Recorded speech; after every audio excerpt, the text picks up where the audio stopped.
The interpretation is that economic growth in the Philippines and Indonesia is positively driven by fisheries output, while tourism shows a small negative impact, indicating the need for more balanced and sustainable tourism-led growth. Now, for the further data analysis part, I call upon my peer Ayush.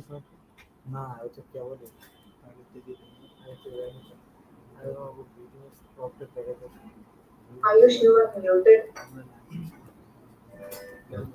Yeah. So the first crucial step is recognizing the different economic tragedies of the two nations up to 2020. So the first one, if you can see the two graphs are there of GDP and the tourism scales. So Indonesia demonstrated a significantly larger economic footprint with its GDP per capita surpassing the Philippines. The blue one is for the Indonesia and the orange one is for the Philippines. So the GDP per capita surpassing the Philippines around 2028 and the remaining higher throughout the study period. So if you see similarly, Indonesia in the international tourism arrivals peaked at over 16 million, substantially outpacing the Philippines peak of approx 8 million. So Indonesia's larger economic scale and greater volume of tourism potentially contribute to higher overall carbon exposure.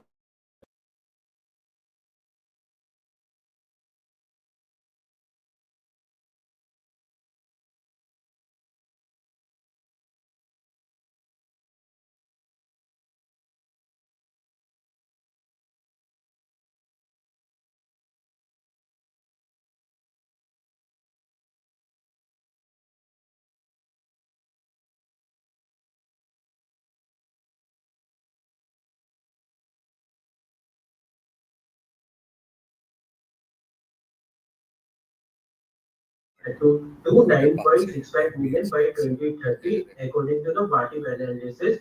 And uh, uh, uh, this recovery is largely fueled by post-pandemic rebound and the sector self-momentum.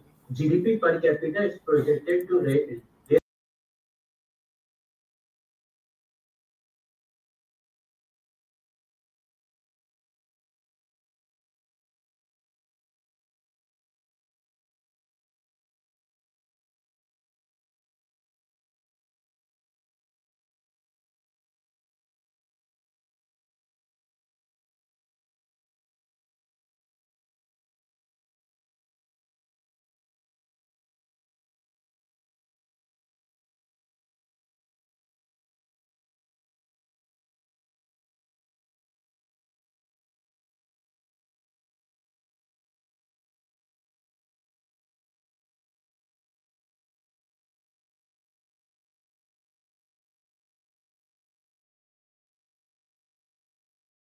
multi-sector approach. So there are hello, you have only 2 minutes to wrap up. Okay, sir. So there are total four pillars of resilience. First one is the targeted conservation.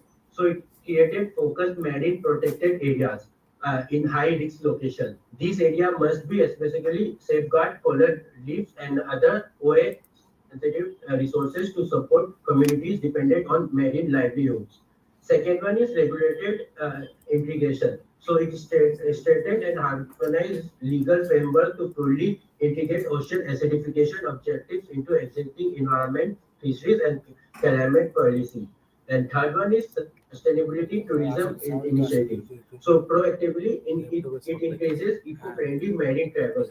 This includes recognizing best practices, offering financial incentives, and clarifying operators to decouple tourism growth from rising CO2 emissions. Third one, fourth one, last but not the least. So it's the best one. So this is a data investment.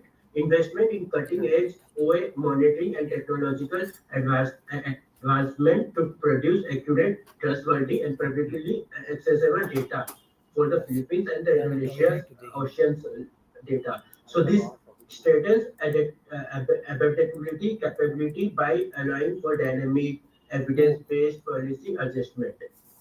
So I would like to conclude our like research work with the findings it highlights a critical disconnect. So that if you see, fishery protection remains a positive and significant driver of GDP, but the prevailing tourism model is carbon intensive and yields low domestic value retention. So success hinges on moving beyond passive reliance on economic momentum or marginal environmental cut. The dual pathway to resilience involves fundamentally restructuring economic models to reduce exposure and sensitivity, while simultaneously bolstering institutional governance and integrated policy implementation. This structural change is the only route to safeguard the region's vital marine economics. So thank you. With this, we conclude our work, and this is the references we use in our research work. Thank you. Thank you very much for your nice presentation. We'll have two questions from the panel and also one from audience. Dear audience, do you have any question to the paper presenters? Let me ask a question first, and you can answer. Okay, please go ahead. Charaba.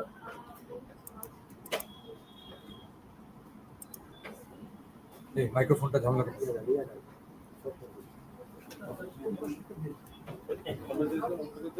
Thank you. I like your presentation a lot.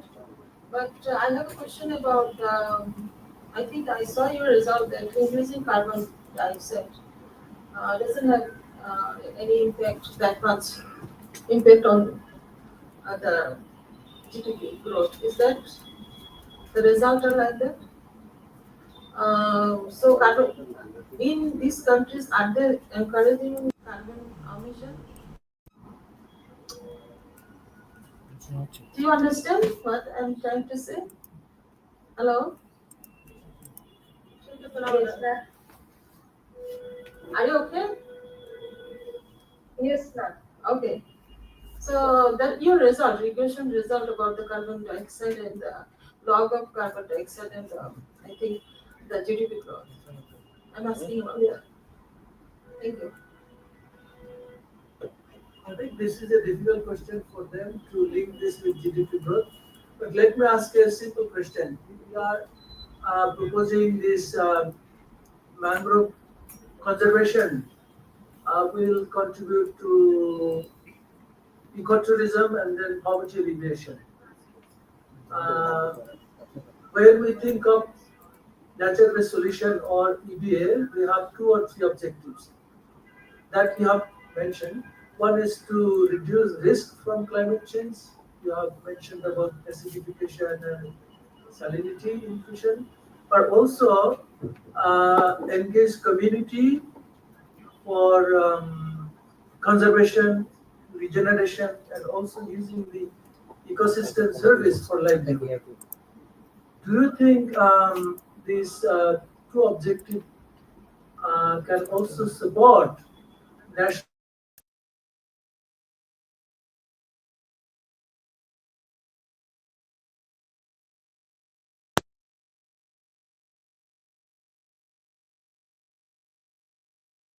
The model which we have like objectives is our the international policy framework mainly. So the main the like if you see there is an institutional gap, particularly the coordination gaps identified in the Philippines by formalizing OA adaptation within the core government function. So the action which can be taken is we can straighten the and harmonize legal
indigenous knowledge in conservation and management will ensure sustainability. Thank you. So we now go for the next paper. We request Abu Saleh Shamim. He will be speaking on heatwave-induced challenges and adaptive strategies of shoreland displaced household in Bangladesh, experience from Tista River. Is Yes. you are online? Am I or- audible, sir? Yes, yes. Is Okay, he online? sir. I just sharing Okay, my please slide. go ahead.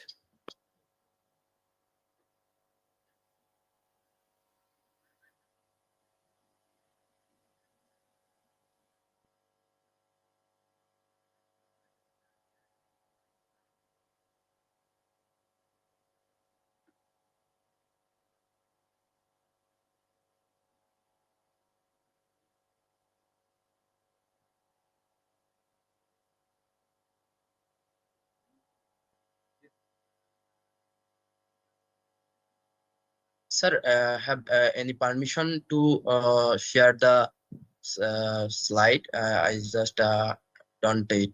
No, just Please. share the slide. There is no permission. You need no permission to share the slide. But I can't any option to share it. Go to the right hand side. You see a share button.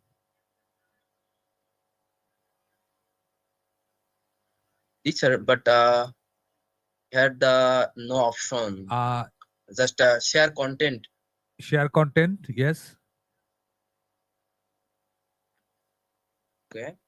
I don't know, but you are on hold from your side.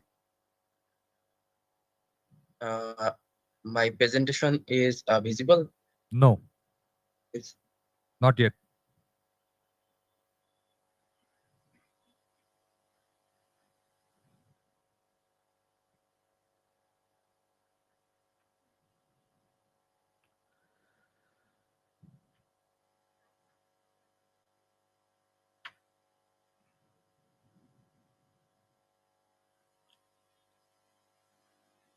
Yes, we can see it now.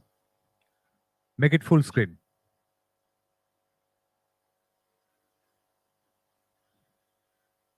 Oh, this is from the Saleh Samin. No, not Saleh. sir. Now it's okay, sir. Is it from Saleh Samin?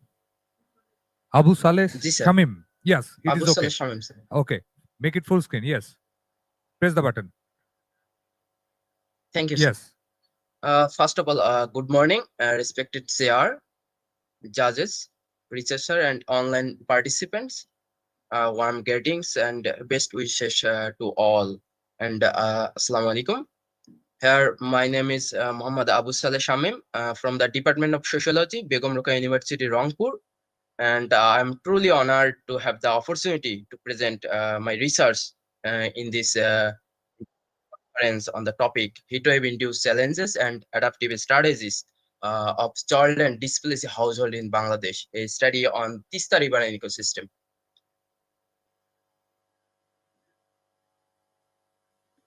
Globally, heatwave have now emerged as a major environmental crisis. They pose significant threats to human health and sustainable development. Already, Mr. Bhattacharya give a summary about the background. And according to the World Health Organization 2014, through some preventive measures have been introduced, is projected by 2030, the mortality rate among elderly population due to heat waves may increase by 38%. And by 2050, the number of deaths could exceed 1 lakh, particularly in Asian countries. For example, between 22 April to 6 May 2024, about 16 people reportedly died in Bangladesh due to heat waves. Moreover, heat waves increase the risks of infectious and chronic disease as well. The main objective of this research is to identify the livelihood challenges faced by child and displaced household during heat waves, and the another is to explore the survival strategies adopted by the child and household to mitigate these challenges. The main the mainly, although a few studies on this research have been conducted in Bangladesh. Most focus on urban context. Already, moderator mentioned the point. Urban context. Very few have explored the childland context, which inspired me to conduct this research. This study was conducted in Kitapka village under Razarhat Upazila, Kurigram district.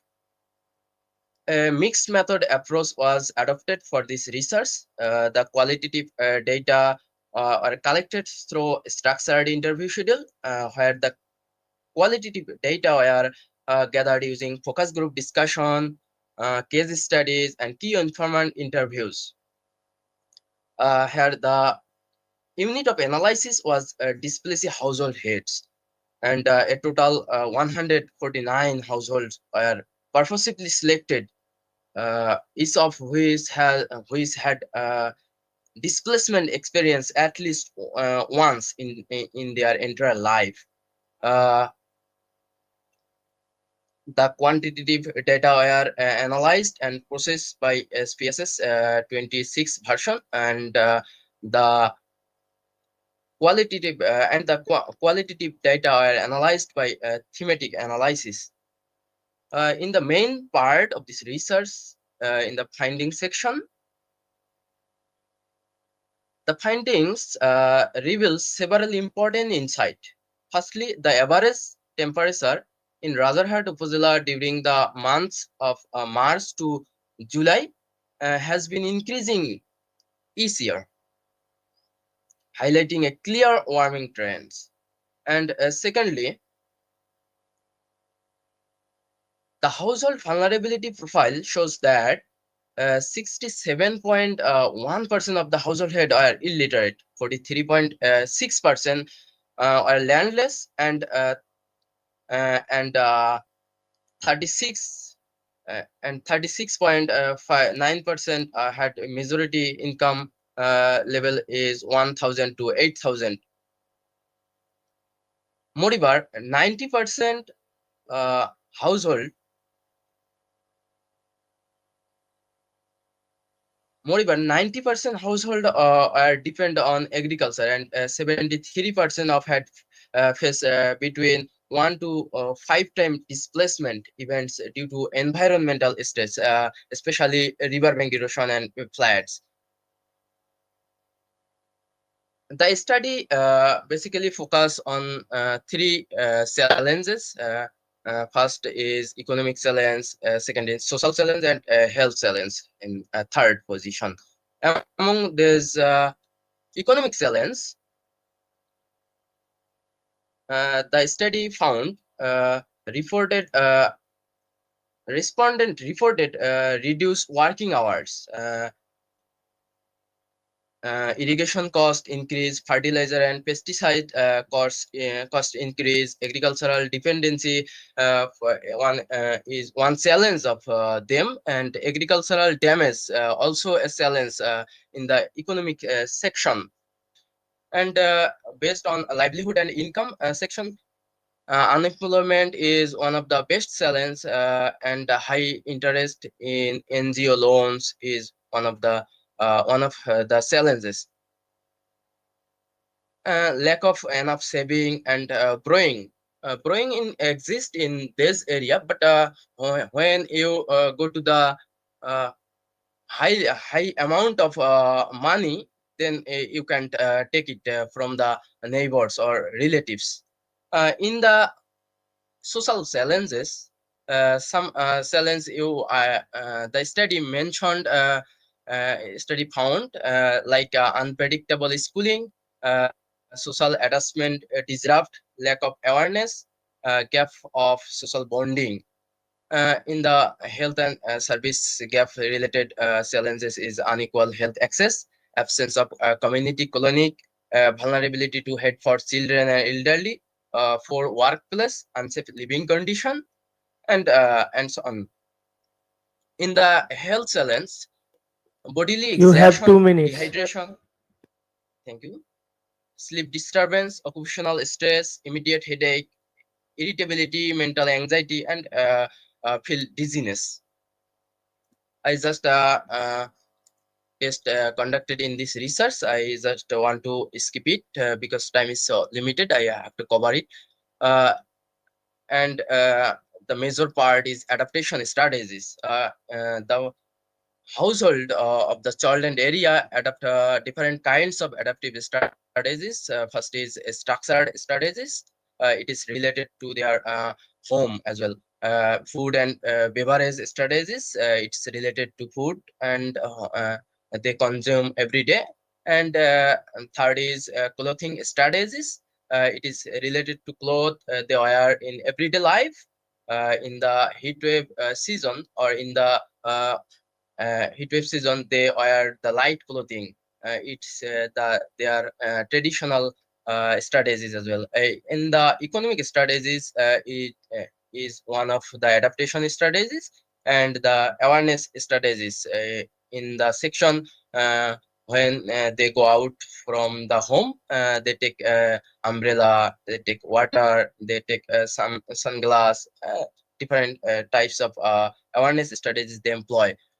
And some and Finally the study conclude with some recommendation like public awareness campaign, eco-friendly solar powered house, solar powered water farm, tree plantation, ecotourism, and alternative livelihoods. And agriculture and communication technologies development is one of the most important recommendation. Early warning system, local emergency service center, permanent solution to river erosion, heat and flood tolerant crops. Uh, the study recommended. This is our team to collect the data from the stolen area. This place is so suffocative when we go to the place in the heat in the heat wave. That is so tough to collect the data. And thank you. It's from my side, sir. Thank you, Abu Saleh. Very interesting findings that you have come up from your study. We are generally concerned about flood and erosion in Tista Basin, but you have drawn our attention to heat stress. Heat stress is considered as an urban problem, but you have in-depth study on that, and you have showed the impact on agriculture, livelihood, social instability, as well as on health risk. I have a small question. You have mentioned that temperature rises from March to July March through to July, April. sir. Yeah, what is the upper limit of temperature in the daytime, if you have recorded, and what is the upper limit of temperature in night time? Because scientists says that there is a trend of reducing gap between day and night temperature. If night temperature goes up, then people cannot sleep, and that have higher health risk. So if you have any data and observation on that, please tell that, Thank and you, then thank you, thank you, sir. It's yeah. an interesting question. In the rural area or rural perspective, you think the people who lived in the Cholland area, uh, they just go to the work in the field in the daytime, and in the daytime they feel different kinds of challenges. I mentioned in the daytime, but in the night time, when they go to the bed, they face different kinds of challenges, such as uh, uh, that is related to bed, because the time when the electricity absence, you know the condition of Bangladesh in the rural context, electricity gone a time after time. and the condition is so tough to go to sleep normally, because the people of a rural area, or especially children, they hard work in the field in the daytime. When he go to the bed in the daytime to rest, they don't comfortable uh, in the daytime, and in the night also they face a suffocative condition when the absence of electricity. Thank you for your explanation. My colleague Shamir Shihab is from an environmental organization. He has a quick question to you, please. Shamir. Now, first, Ausham, this is a very good presentation. So I guess you are currently at university. So it's a good start, the way you approached it. I think my Thank few you, sir. quick observation is, so you mentioned about the data year by year, right? So particularly Yes, with the exactly. weather and climate data, if you mention it year by year, this may not robust enough. So for that, but probably you will have to see the average temperature of that particular year over the last 20-30 years. That would have been a much more better indicator, because year by year temperature যে fluctuationটা এটা অনেক সময় you might find it in the next year it is going down actually. So it's not statistically saying me anything significant, but if you take the average temperature of last 20-25 years and then you say in 2024 this was the average temperature, but in 2025 that will tell you something very significant. That's number one. Number two, you mentioned about the displacement, right? Yes, sir. Yes, sir. One two is so I wasn't clear enough what kind of displacement that, right? Is it people changing houses? Is it because of disaster they have displaced to somewhere else's, right? So that's Yes, something sir. I think could be clarified in your further work. I think an important angle you probably could pursue from this research is that you mentioned about work hour loss because of this increase of the heat, right? So if you Yes, sir. put Yes. an economic price to it, you can actually come up with an figure. And that actually would contribute to the loss and damage discourse of Bangladesh, where there is lack of evidences when there is this COP and other conversations on the climate. We tell loss and damage is happening, but we often are not able to substantiate it with the evidences. So if you could kind of take your research in that directions, it would be, I guess, an important contributions to that angle. So these three quick comments. Thank you very much. Thank you, sir.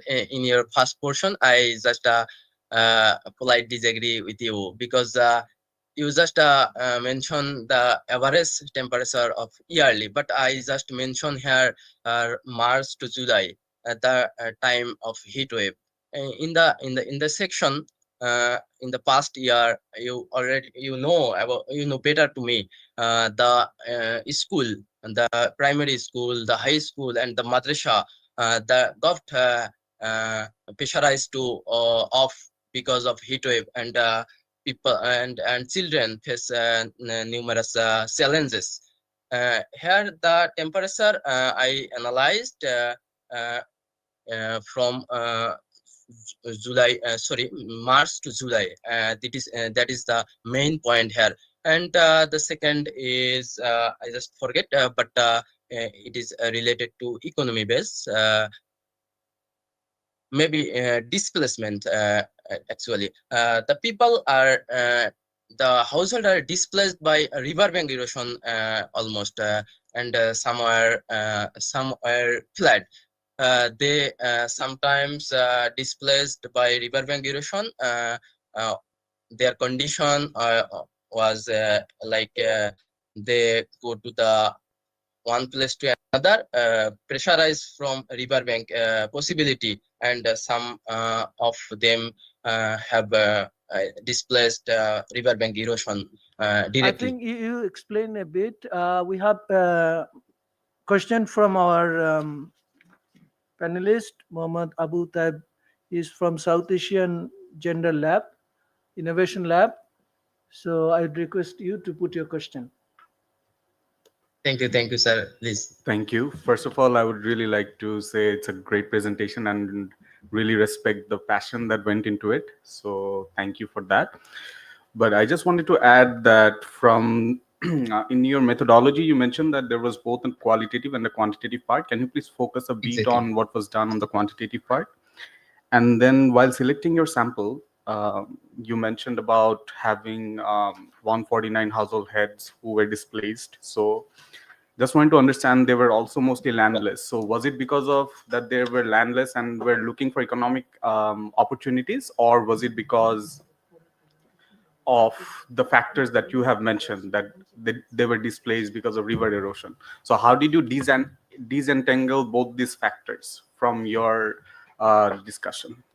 And the last point is just a suggestion, perhaps, any descriptive statistics on the sample, for instance, who migrated and who didn't migrate. So I see there's a complete skewed so you're only looking into those who were migrated.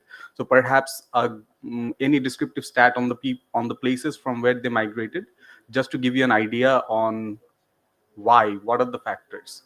So just Thank a you. bit on that. Thank you, sir. Thank you, sir.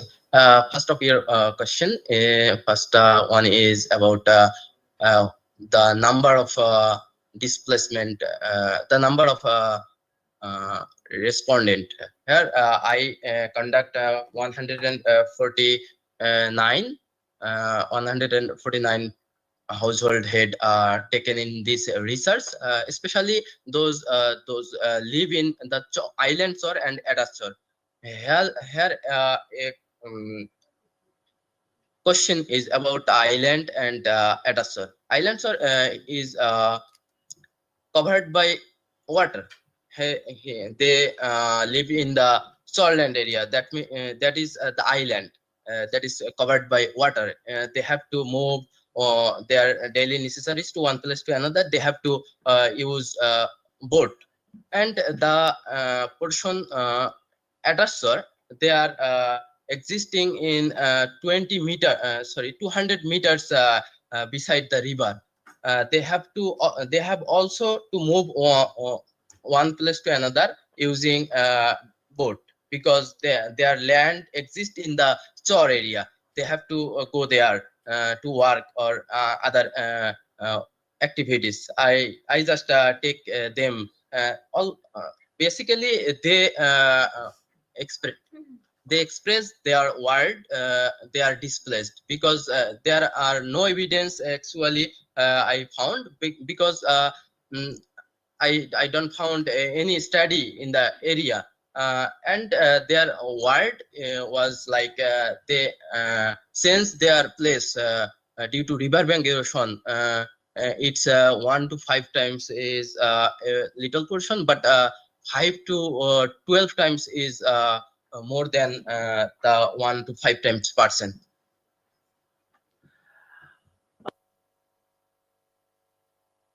And reflection Sir. after the presentation by our Begum Rokeya University research team. We will continue our discussion even after this stream session. Now I would Thank you, request sir. our next presenter. She is Dr. Shuparni Paul and Amit Bhattacharya from India. They will be speaking on locally led flood resilience through nature-based solution, having a focus on Kolkata city. I think that attaches a focus on the stream theme of this stream 2. So over to Shuparna. Shuparni, please.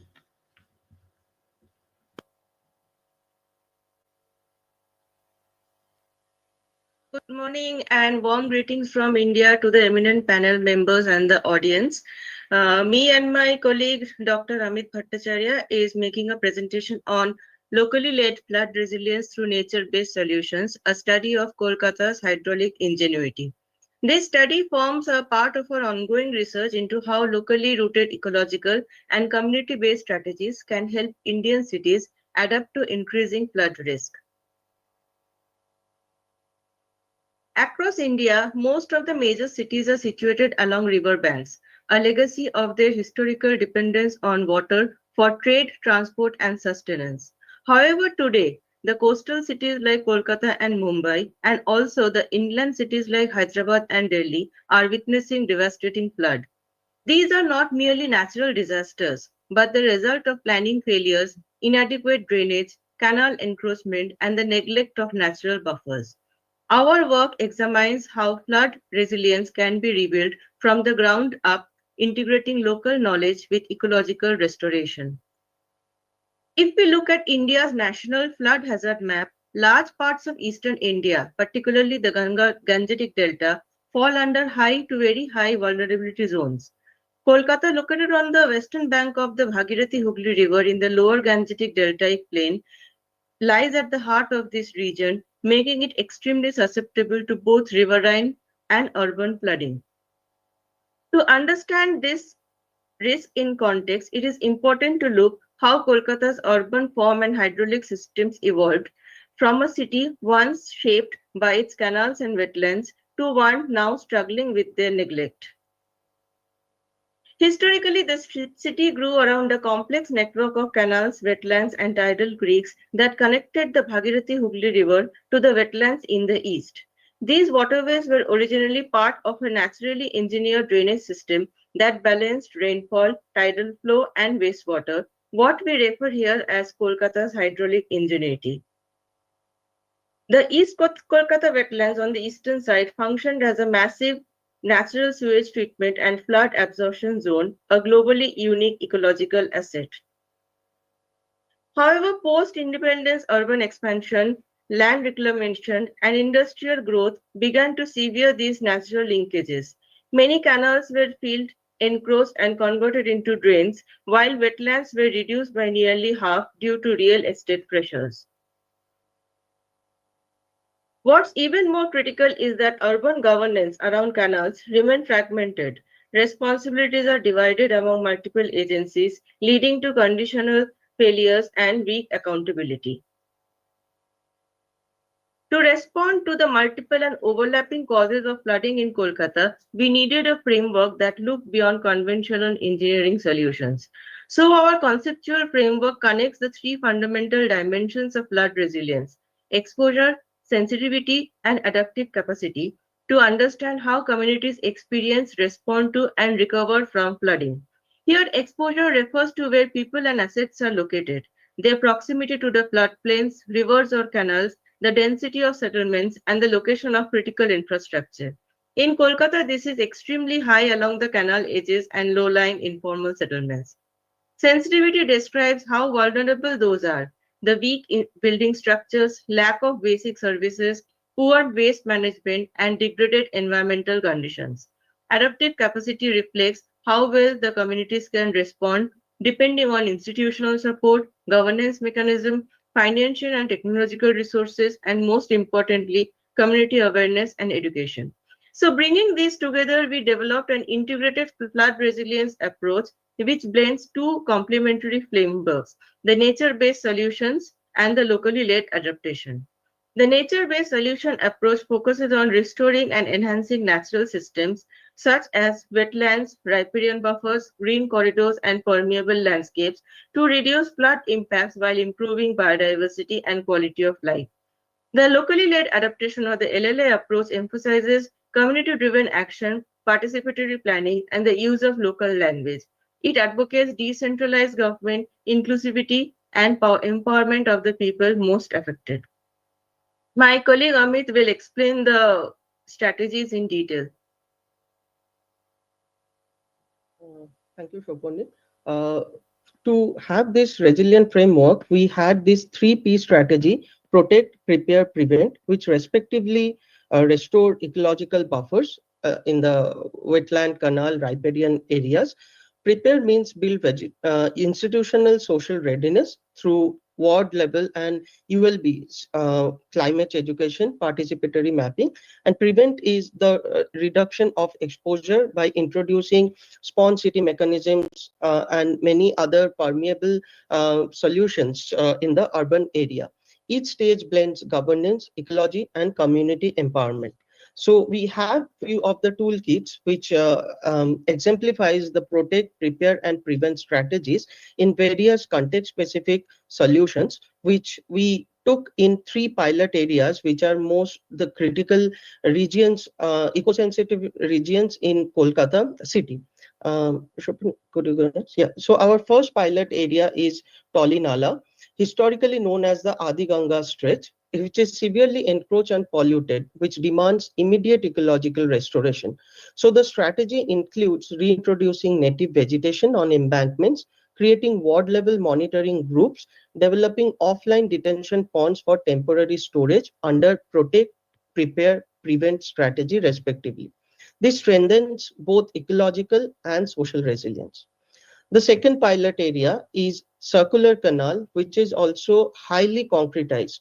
So we propose floating wetlands to improve water quality, gain retrofitting of canal banks phase-wise, and citizen-driven water level monitoring using mobile applications.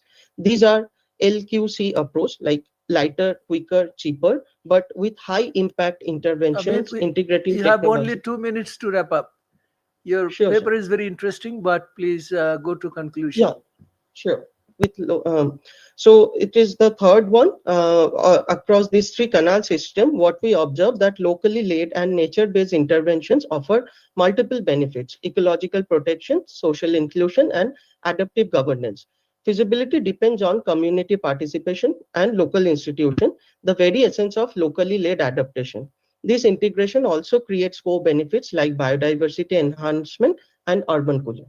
Over to you, Shopani, for conclusion. So for conclusion, Kolkata's flood problem is not simply about drainage, it is about disconnection from nature, from governance and communities. So through the 3P framework, the protect, prepare and prevent, we can co-create flood resilience that is both locally grounded and ecologically intelligent. Thank you. Thank you very much for your presentation and giving solutions through nature-based solutions, NBS. The citizens in Dhaka have the same problems of flood and waterlogging, but we appreciate your approach of finding solution with 3Ps: protection, prevention, and preparedness, which is good.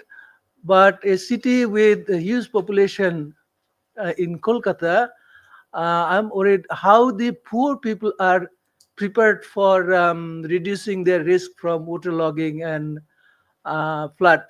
Uh, Flood is caused by both heavy induced heavy rain as well as the development disaster like unplanned sewage and lack of drainage system. My question is, you have also proposed a very nice integrated flood resilience approach with both NBS and locally led adaptation approach, and you have put governance in the center.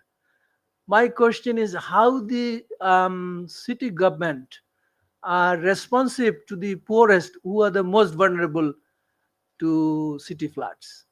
I have my colleague from World Bank, Ifat Mahmood, she will also have a question. But could you please clarify how responsive is your city governance to the poorest of the poor and most vulnerable city dwellers in Kolkata? Sir, in a developing country and emerging economy like India, governance is always a problem, and there is a lot of red tapeism. Like even if somebody wants to do something, the other political party or some other agency will stop it. So in that way, the approach is very fragmented and coordination is not there. So whenever a flood happens, if if at least the preparedness is there, the we get a previous or prior information, then the government tries to relocate the people to a safer area. But most of the time it doesn't happen, even if we see that the flood level in the river is rising, and it is the last moment that it happens, and most of the time people are not prepared. So it's a lacking of the on the part of the governance, that is true. So yeah, governance is always a problem.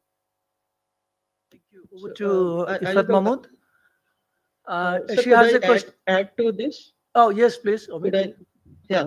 So what is actually becoming challenging is the transfer of the knowledge and the communication through the top-down approach. So our study attempts to reverse that establishing a communication through and through from the ULBs, the unregulated areas could also be reached out during this uh, at risk or high risk vulnerability times. And a mix of this use of this technology through app monitoring this water level rise even in the encroach canals where the carrying capacity has reduced could make this happen immediately. And obviously this would require a phase-wise solution. It cannot obviously be built overnight. So adaptation is the urgency and it cannot be done alone. So that's how we prepared the framework for the study, inclusive, top-down, and a mix of top-down and bottom-up approach. Thank you. I think our colleague Ifat Mahmood has a question, please. Thank you very much. First of all, congratulations. I think the presentation was visually very appealing, which is always very nice, rather than long, dense text. Just two quick points, just taking a more macro look, because we are talking about the Climate Week arranged by CPD. In your presentation, maybe due to lack of time, it would have been important to see how the rain patterns are changing. Because the flooding that you're talking about, is it because of poor urban planning, increase in rainfall, or that linkage was a little missing for me? So if you had looked into it, just that would be important to know.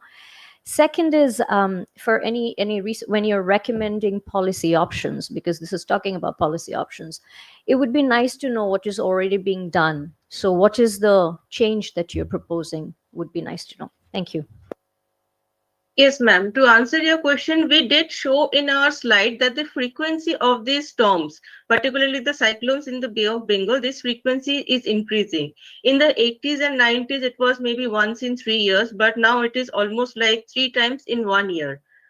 So the climate is definitely changing. The heat stress is also there, as well as the flooding. And the flooding is from various things. That once it can be the cyclone or the oceanic depression, it can be the excessive rainfall, particularly the cloudburst type of rainfall, which was not very frequent 10-15 years back. So it is increasing. And also because of these drainage issues, the wetlands are being killed. Every year it is reducing. So what it was there 15 years back, it is now almost 30%. 30% of it is gone. So this flow of water is reduced. The drains are choked. The natural canal system, which was the storage backbone, that is also choked. So both the climate risk and the unpredictable rainfall, together with these hazards like the drainage system, these three combine together for this flooding issues that we see. And regarding the other question that you say, the government has done a few measures previously, like desilting of the canals or removing some of the squatter settlements from the bank to regain its floodplains. But after a few years, the governance also changes. The people also come back. Silting again happens because it is a very engineered solution. So a lot of money has been spent, particularly under the Nanalmi Gange and also the GAP, the Ganga Action Plan Phase 1 and Phase 2. Since 1970s, this has been going on. But because of the engineering solution, it has not created a long-lasting effect. So one problem is the governance, which has a very top-down approach, and the other problem is that the bottom level or the vulnerable community are never addressed. So that is why we are proposing this kind of collaboration between the governance and the ecology, where the community can be involved so that we can have a long-lasting effect. Thank you, Shuparnif and Amit, for your presentation and nice reflection. But we have another question or suggestion from Samid Shihab. Over to Shihab. No, I think this is a very excellent presentation in terms of concept or theoretically. I'm a kind of a big subscriber to LLA in truest sense, not really what is in paper. So in LLA principles, I mean, one of the principles is to have decision making at the community level, right? At the bottom of the tire, at the local level. So in that context, I'm a bit aware of the political economic questions in the context of Dhaka, but I'm a bit curious, what exactly is it in Kolkata?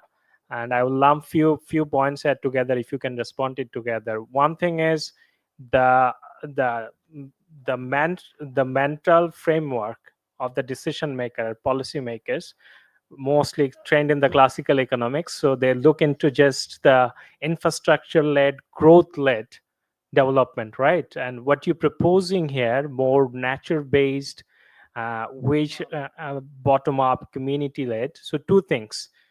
One is in terms of decision making, community having ownership of it, right? In what you proposed, in contrast to building infrastructure in the canal rather than having kind of natural ecosystem so that it soaks the water. So community need to own it and maintain it. So in terms of mindset and how they look into it, what is your kind of practical experience of that? And the second is um, uh, in terms of the mindset of the policymakers, right?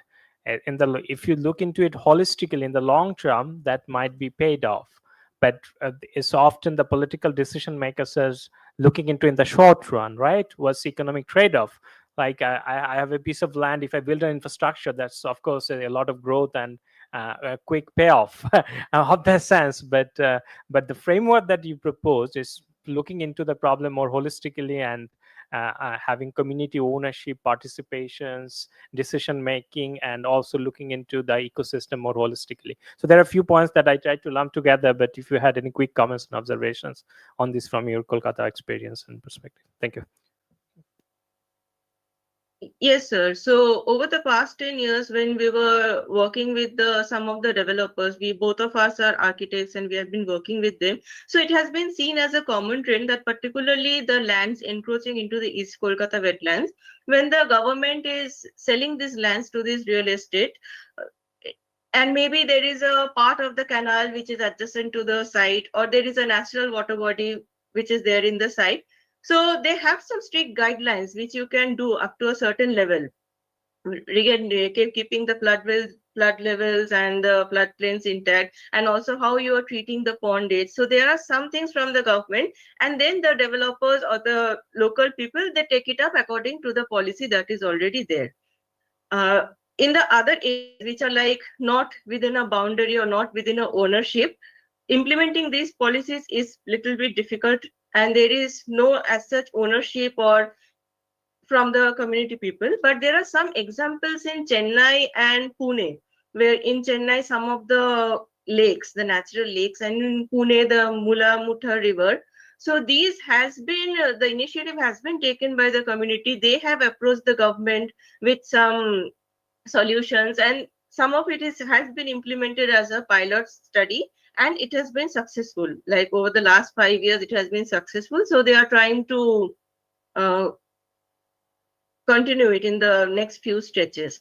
So we can still hope that this thing can happen in Kolkata. There are a lot of NGOs and environmental activists that are working with the community level people, and these things are happening. Like solutions are being given, approaches are taken, but sometimes the government is not very much interested.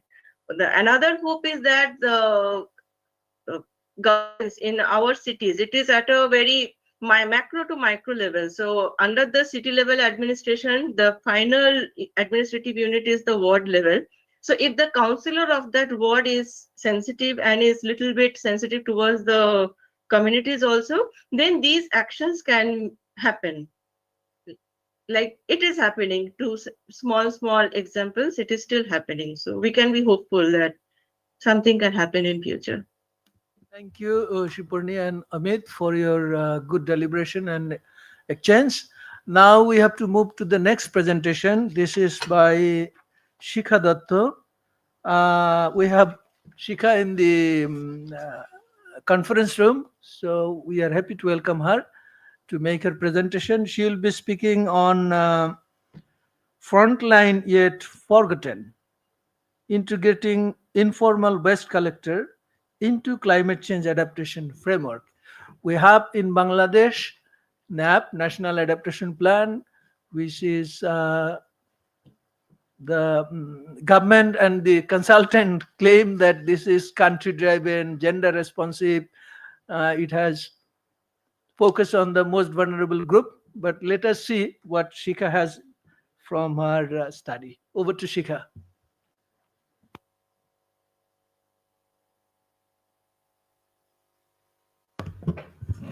Okay, thank you. Thank you for welcoming me.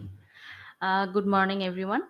My name is Shikta Datta. I'm currently a master student doing LLM in Jahangirnagar University. So my research actually focused on the informal waste workers to integrate them into the legal framework for the climate adaptation. So moving on, we all know about the actually contributions of their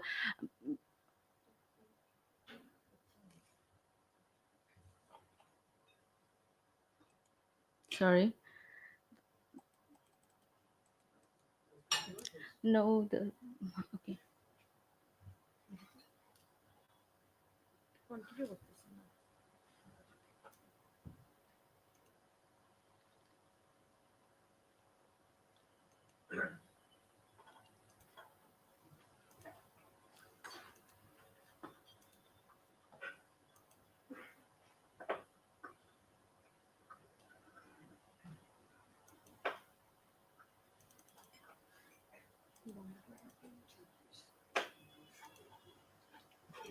Mhm.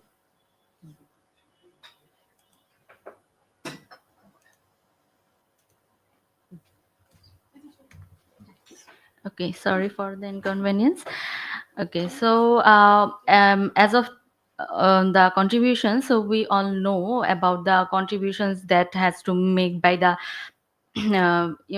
waste workers, because what we produce they collect. So in that sense, greenhouse mitigation all by any kind of landfills that produce any gases like for greenhouses, they mitigate it. Then they are contributing to resist the flood reduction, obviously, and health public health support, obviously, because we are generating a lot of waste that is not good for health, and in obvious criterias, and they are doing this kind of cleanliness overall. And last of all, the circular economic engine, they are moving that engine by collecting and sorting and arranging and whatever they can like rearrange and recycle, they are doing it in a circular motion. But the thing is about the socio-economic vulnerabilities they are facing, that income in uncertainty and not enough payment for their work, and they are working in a hazardous environment without any protection, any kind of protection they were needed for doing their job. And after the obvious question about the gender vulnerability, because we all know that there is no gender specific facilities or anything about working in such low paying jobs in our country. Facilitating any other resting facilities or shedding facilities is not available, and also they are facing sexual harassment on top of it. And there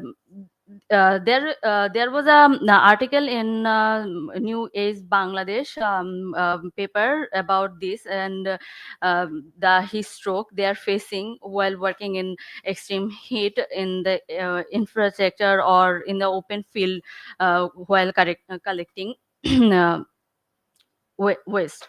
So my research imperative question is, how can informal waste workers be incorporated into climate adaptation frameworks to promote inclusivity, resilience, and sustainability, with some sub concern with current role assessment, infrastructure barriers, and policy frameworks. So their question can arrive is whether there is no waste management planning exist or not? Obviously there is, because we can see from the historical governance regimes, we always have the management planning system to look up to. Like after the independence of our country, 1972 to 2002, we have one basic policy to mitigate some kind of landfill construction and everything manually.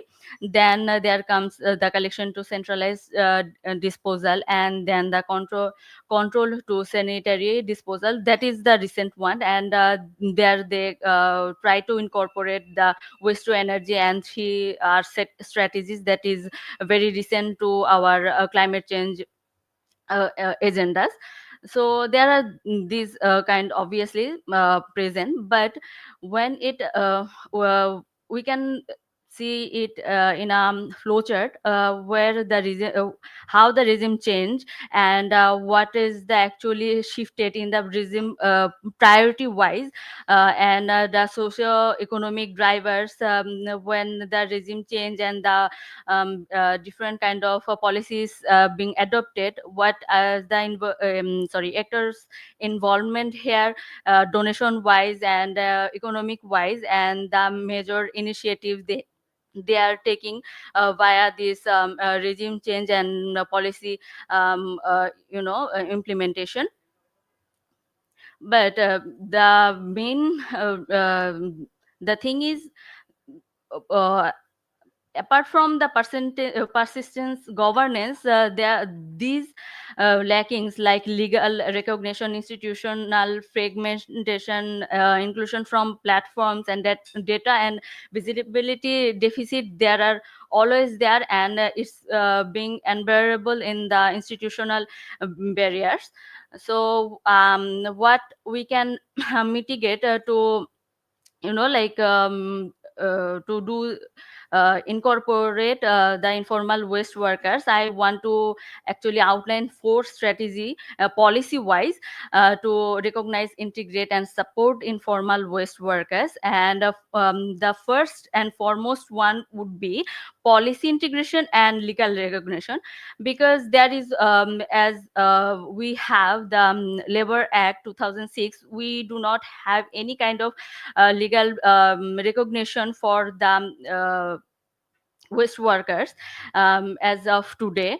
And apart from that, any like national labor policy or OSHI, that is occupational safety, health and environment 2013, and domestic workers protection and welfare policy, nothing has been inserted over these rules, which are like getting protected for the informal workers who are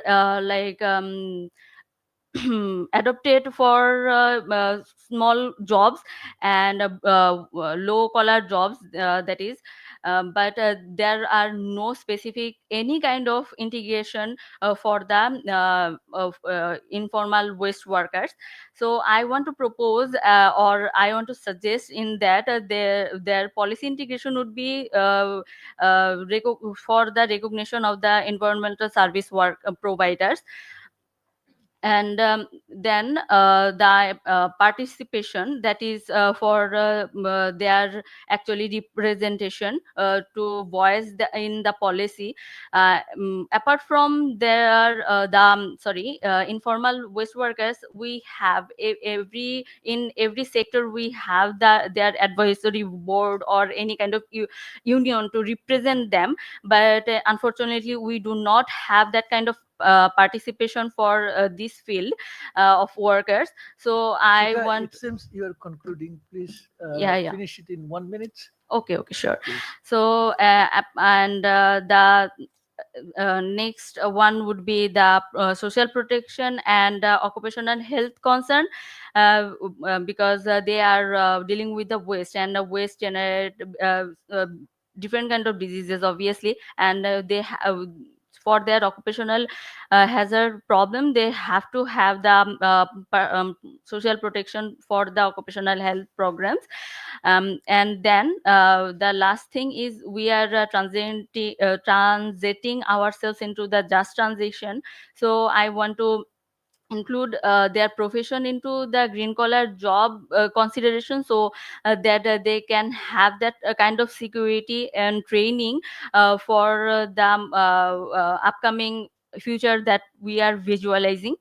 And for the mapping part, I want to propose a certain, because I'm a law student, and I know that law cannot be formalized overnight. There has to be some phases to consider social economic analysis for any perspective. So I want to incorporate that mapping and registration of the informal workers, they who are currently working in the field, and then policy reform and pilot programs by the local government and rural development sector and department of environment for some time, and then the climate adaptation integration that I was actually proposing from the very beginning, and then they can be in the transition to just transition for uh, their ultimate goal actually. Thank you very much for your nice presentation, Shikha.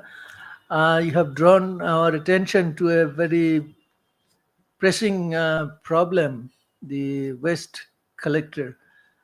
They are taking the risk of hazardous job and cleaning the city for us.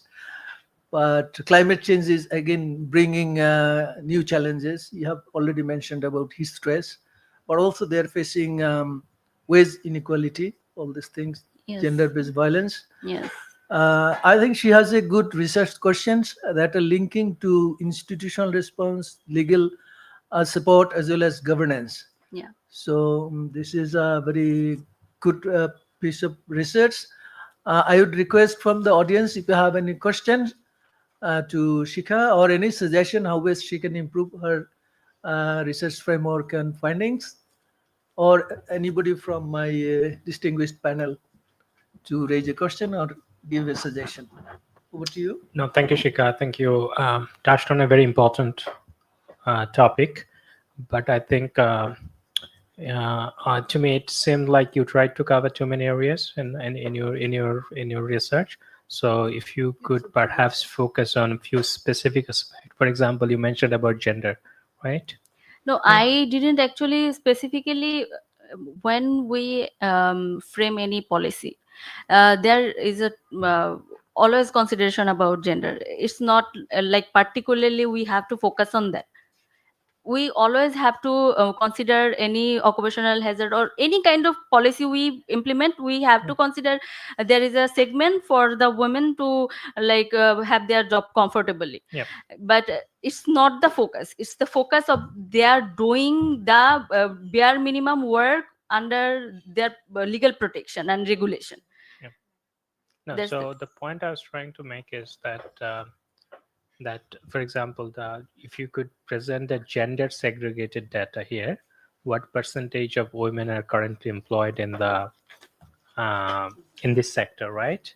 And what's the kind of status of the vulnerability and the challenges they are facing, some of the things that you mentioned, then perhaps it could make it more stronger, the gender dimension of it. Like even in your presentation, I couldn't see what percentage of these waste collectors are female, right? And what exactly do they collect it from the home, or they are in the sorting center or on the ground, and then there are like places which are commercially like trying to generate. You talked about just transition, so that need to be cases to make your point, the recommendations that you make, that here you go, this is one particular case of an plant where employed women and men, and this is the kind of sort of disparity, discriminations, occupational health and safety issues are there. And then it could, I feel like there are scopes to make it stronger if you go into a little bit more specific into certain aspect of your presentation. Just you try to cover, give you overview, but I think in depth that there are opportunities to make a stronger point for you, for the recommendations that you make. So that's my quick observation. Thank you. Yeah, actually I acknowledge that. That's why I actually in my last slide I have shown implementation timeline over there, because of that issue. First of all, we have to do the mapping and registration who are working. For that, you are actually recommending. We have to do the mapping about who are working and where they are working. That's why I have a timeline over 6 months to do that. I actually recommended a time frame with some designated authorities to do that kind of mapping. Then we can actually recognize who are working and where they are working. So with research, you have to kind of also look into where exactly contributions that you're making, right? Yeah, So yeah. that's important in generic. Like if I'm doing a research, I have to kind of think through that's my piece of research is going to contribute. I'm not going to solve the entire puzzle, right? Mhm. But I will move a piece through my research contribution. That's an important thing to keep in mind in general, not just for your research, but for other presenter as well. You can think if you don't have a ready response now, right now. Yeah. But we have a question from Ifat Mahmood to you. Over to you, No, Ifat. just following up from what my colleague said. I think it would be important for you to, not just for you, just generally for all the researchers to examine what exists already. So for the mapping part, for example, if you look at the waste collectors, these are mostly employed by city corporations, right? So that information should already be available. We don't need to spend as much time because it's not an informal economy. The specific group that you're looking at. If this was say slum dwellers, then a mapping needs to be done. So I think just following up on his point, it would be very important to strengthen that particular piece in your research. Thank you.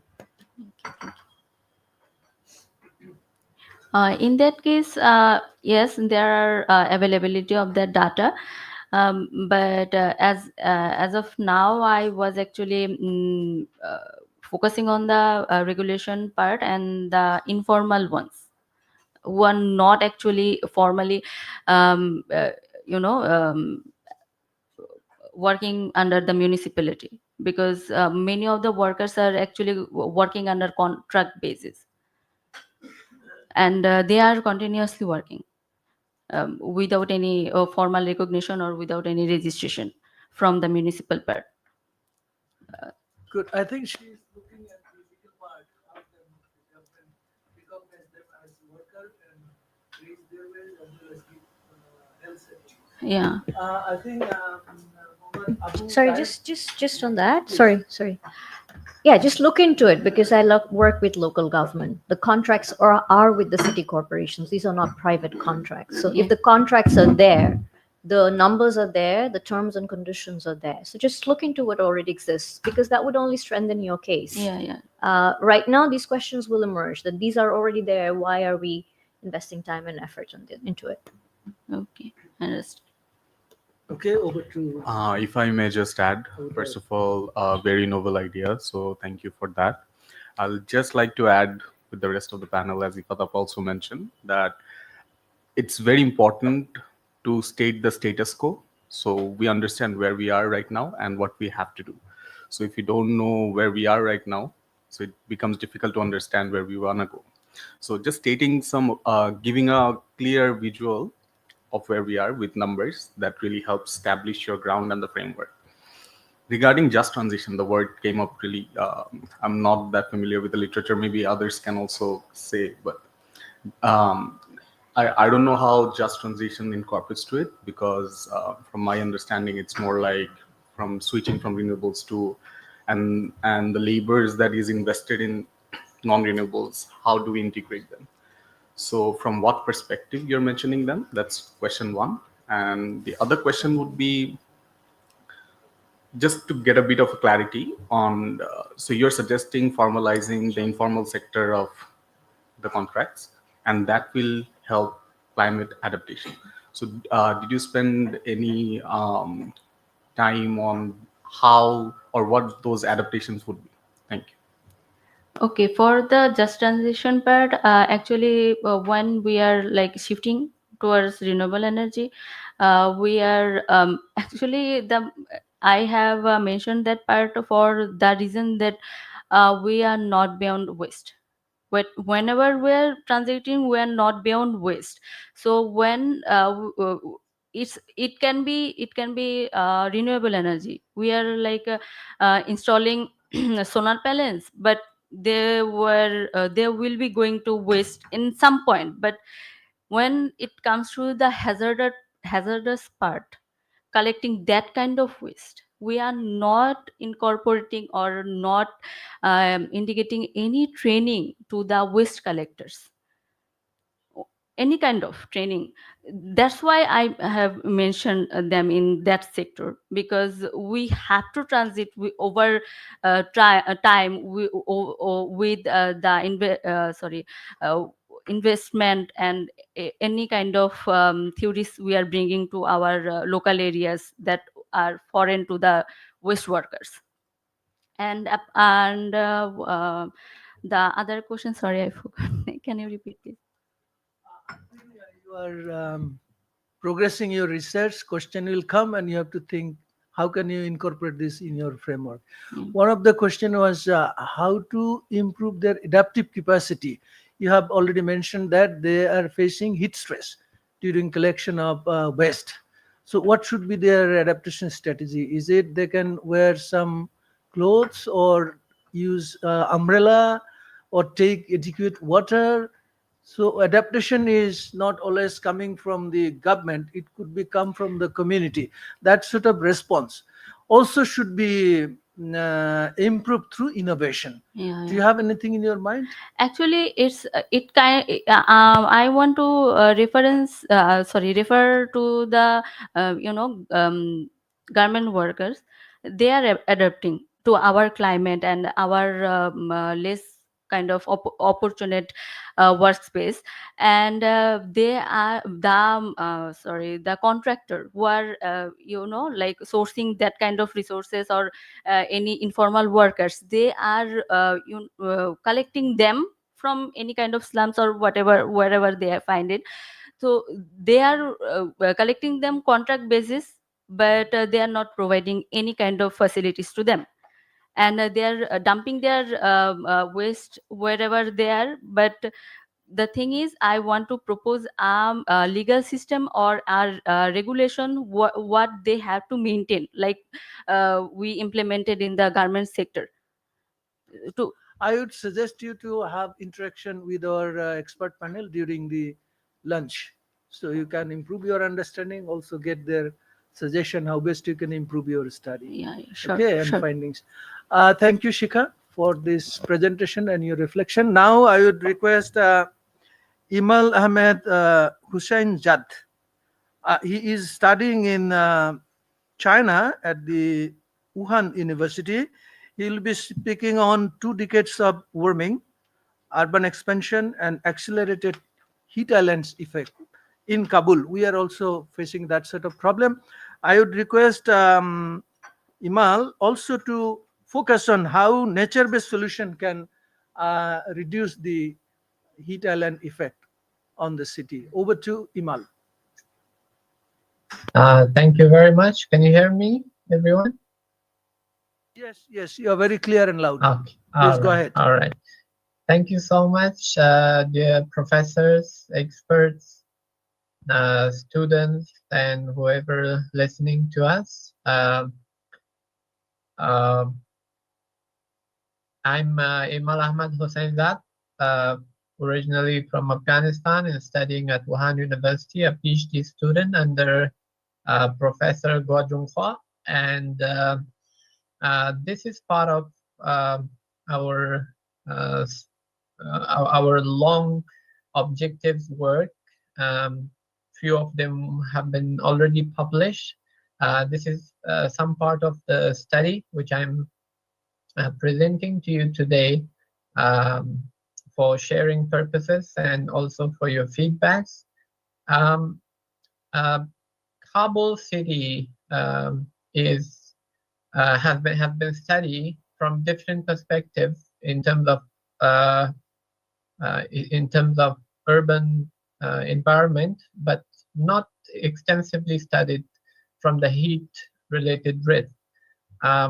particularly from where the heat comes. So this study is a longitudinal study investigating the 2 decades of heat and how the trend changes.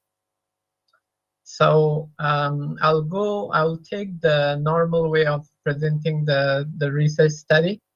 So bear with me. We have also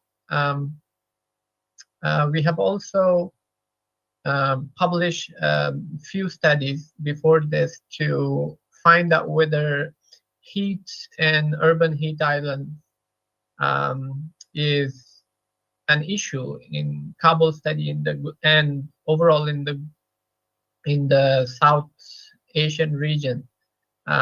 It's my pleasure to share this study also that includes many neighboring countries like Bangladesh, India, and others, and found out in this study that heat and floods are one of the biggest issues in this region, besides some other environmental issues. And the biggest or the most significant part of this outcome was that although different regions are traced in these regions, but informal settlements, which I also found out one of our co-presenters were investigating informality from a different perspective.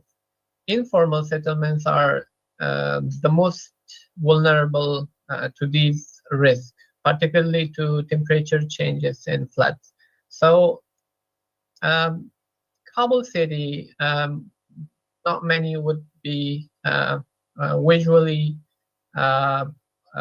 acquainted to this city, but from the introduction perspective, it has a more informal settlement type compared to other cities, but it's very normal in South Asian countries to have an informal city type.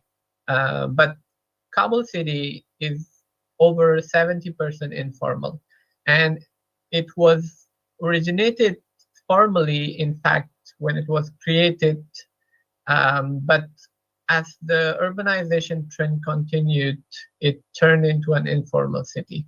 And this informality is creating urban heat issues as well, because informality, as our previous studies found, is directly connected to urban heat. And it's connected to global mortality rates as well. And investigating this study is not just investigating heat, but also to how we can contribute to reducing urban mortality, particularly in informal regions. So in this study, we tried to hypothesize and investigate as well a few objectives to see how, because urban heat island is investigating the difference between urban and rural heat. So we try to quantify the urban-rural land cover changes throughout these 20 years. Also, to investigate temperature variations in those regions and to find out how urban expansion is correlated with temperature changes, particularly in informal settlement regions. We use satellite data from different sources, particularly using Google Earth Engine to not just retrieve the data, but also to analyze the data and downscale it to a level where we can actually refer to settlement, and then retrieve the urban heat island trends and patterns. So to cut it short and to briefly share our results is that throughout these 20 years, the urban areas have been expanded, and it has been expanded by around 30%, while the rural areas have been shrunk um, by 60%. So the expansion of um, urban areas and the reduction of rural areas, we also found out that are directly connected to heat. And this expansion is actually not formal expansion, as we also found out. It is more informal, um, and we also saw how this informal expansion of urban area is impacting the heat. So as we can see, the expansion, although was both formal and informal, mostly informal, the formal areas, when it's expanded, it has it is seen that the heat is moderately increased. However, in informal areas, the heat was exponentially increased. Similar, there's one very different output from the um, conventional studies that we usually found, and that is that rural areas compared to urban areas have lower temperature. But in this context, the rural and Hello. urban, You are yes, giving us interesting information and evidence about heat stress or urban heat island impact in Kabul. Our time is limited. Would you sure, please sure, sure. wrap up Sure, your I'll sum up presentation in 2 minutes. two, Yeah, 3 minutes? in 1 minute, Yeah, so 2 minutes. please. Sure, sure. So formal areas concentrated mostly in central areas display higher vegetation because it's formally organized, showing moderate heat, while informal areas dominates the peripheries of the city, showing higher temperature. The urban areas, as we can see, it's heating or warming more exponentially compared to the rural area. So that's another finding we can share here. There's one more study of us we shared. It's how urban morphological indicators impact the heat. So uh, formal areas with its formal layout in more formal settlement organization alongside the vegetation area that it has compared to the informal areas are showing less heat.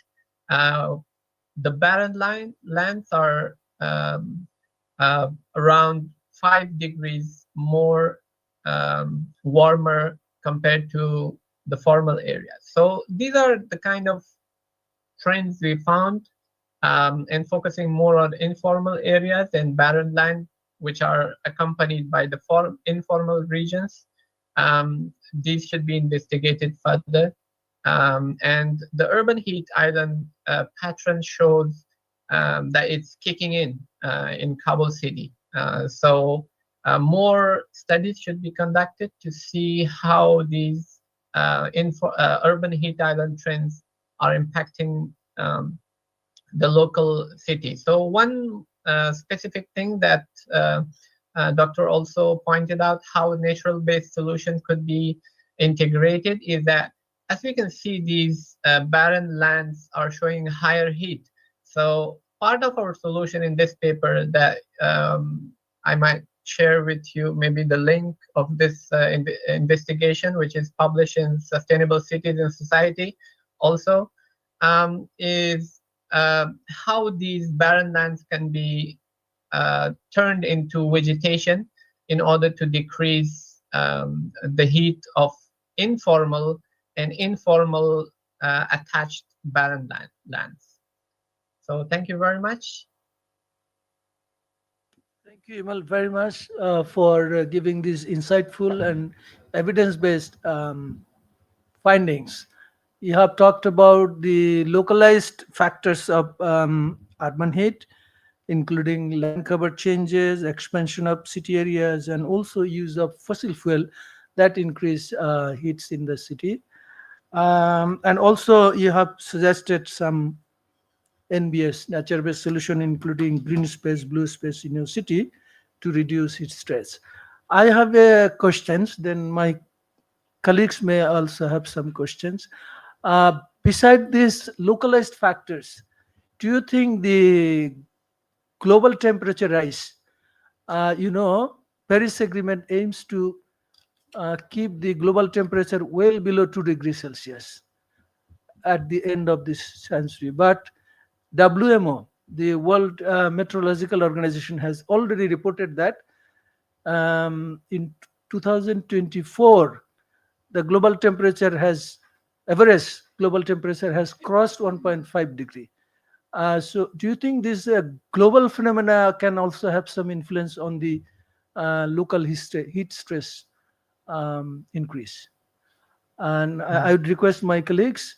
I have colleagues from World Bank, from Research Institute. They may have also a few questions to you. Over to Imal. Thank you, Doctor. I think it's a good observation and a very wonderful question on how the international heat is impacting the local heat. I think it should be investigated for Kabul context, but at the moment we are investigating more locally on how urban morphological indicators and local trends impacting the heat. Definitely, urban heat is increasing globally, and it is impacting the local heat in Kabul city as well.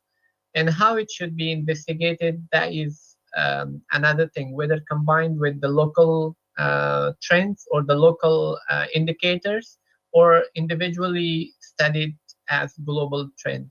I think globally it has we have produced, or we have some data that shows that increase, and I think I will consider adding that to our future presentation, probably how that international heat expansion is impacting.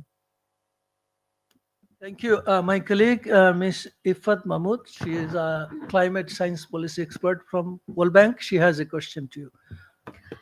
Thank you, Mal, and thank you for the great presentation. Maybe due to the time constraint, you were not able to cover that fully. So just one suggestion is that this concept of urban heat island is not very new, particularly for some of the South Asian countries like Pakistan and India. For Bangladesh, it is relatively new. We are experiencing it in the last 9 years or so. So it would be very important to contextualize the problem for Afghanistan, because you're looking at local solutions. So how it is changing. First, second is some of the recommendations in blue spaces and green spaces are, of course, effective, but you need to contextualize it a bit more, considering the climate and the topography in Afghanistan and Kabul. Thanks. Thank you so much, Miss. I'll definitely take this suggestion. Contextualizing it, basically bringing in something new, because it's rarely this city is rarely investigated for such purposes. Thank you so much. I think we have another question from my colleague Shamir Shehab. Over to you. No, thank you, Imal. I find it very, very interesting and also very relevant to, I can relate it to what's happening here in Dhaka. So my comments is more to share some perspective on this particular topic. That is, in the urban areas in Dhaka, you will find temperature is more than 10 degrees Celsius higher than in the countryside, in the rural areas. So you mentioned about the urban morphology. So some of the, if I take the urban heat island effect as an independent variable, and so what explains Dhaka's this almost 10 plus degree higher temperature? So is the reduction of the wetlands, no vegetations, and one of the things that I saw in your presentations, you have shown how in the formal areas there is perhaps, if I read it correctly, there's this air flow was making it probably is less warmer in contrast to the informal areas. So I'm just curious, in terms of in Kabul, whether you see those like kind of the wetland and some other variables are out there which might explain what you have found so far, or are you thinking of looking into those kind of variables as well? Sure. That's a very great observation, sir. Definitely, we published one study recently, seeing the some indicators, city indicators such as population, as you just mentioned, of how it impacts the urban heat.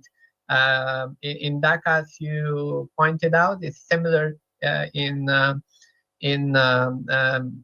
Kabul, but I would say it's amazingly different impact of population, because populated areas in Kabul is mostly organized, and our study found that the higher the population in regions, when it's formal, it has lower LST or heat compared to the lower population regions. So the results are different city by city, I guess, and in terms of how the city are organized.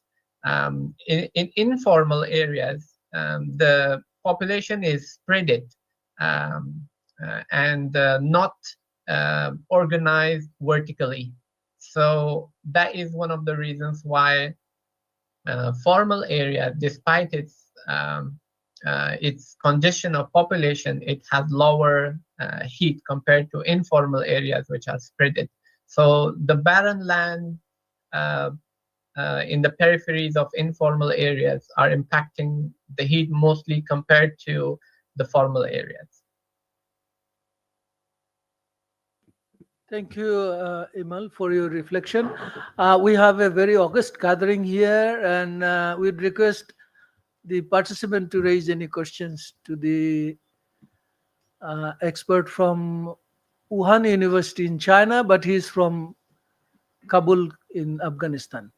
Any question to him or any suggestion for this young researcher? We don't see any hands. We wish your success in your study, and you will come back to your city to improve the heat stress condition. Thank you. Thank you so much. Thank you so much. Now I would request our next presenter is again Amit Bhattacharya and also Riman Mitra from India. They will be speaking about heat stress resilience for Kolkata, protecting informal settlements from urban heat risk. Amit also spoke about the flood resilience. Now it is time to speak about heat stress management. Over to Amit, please. Thank you, sir. Good morning to everyone.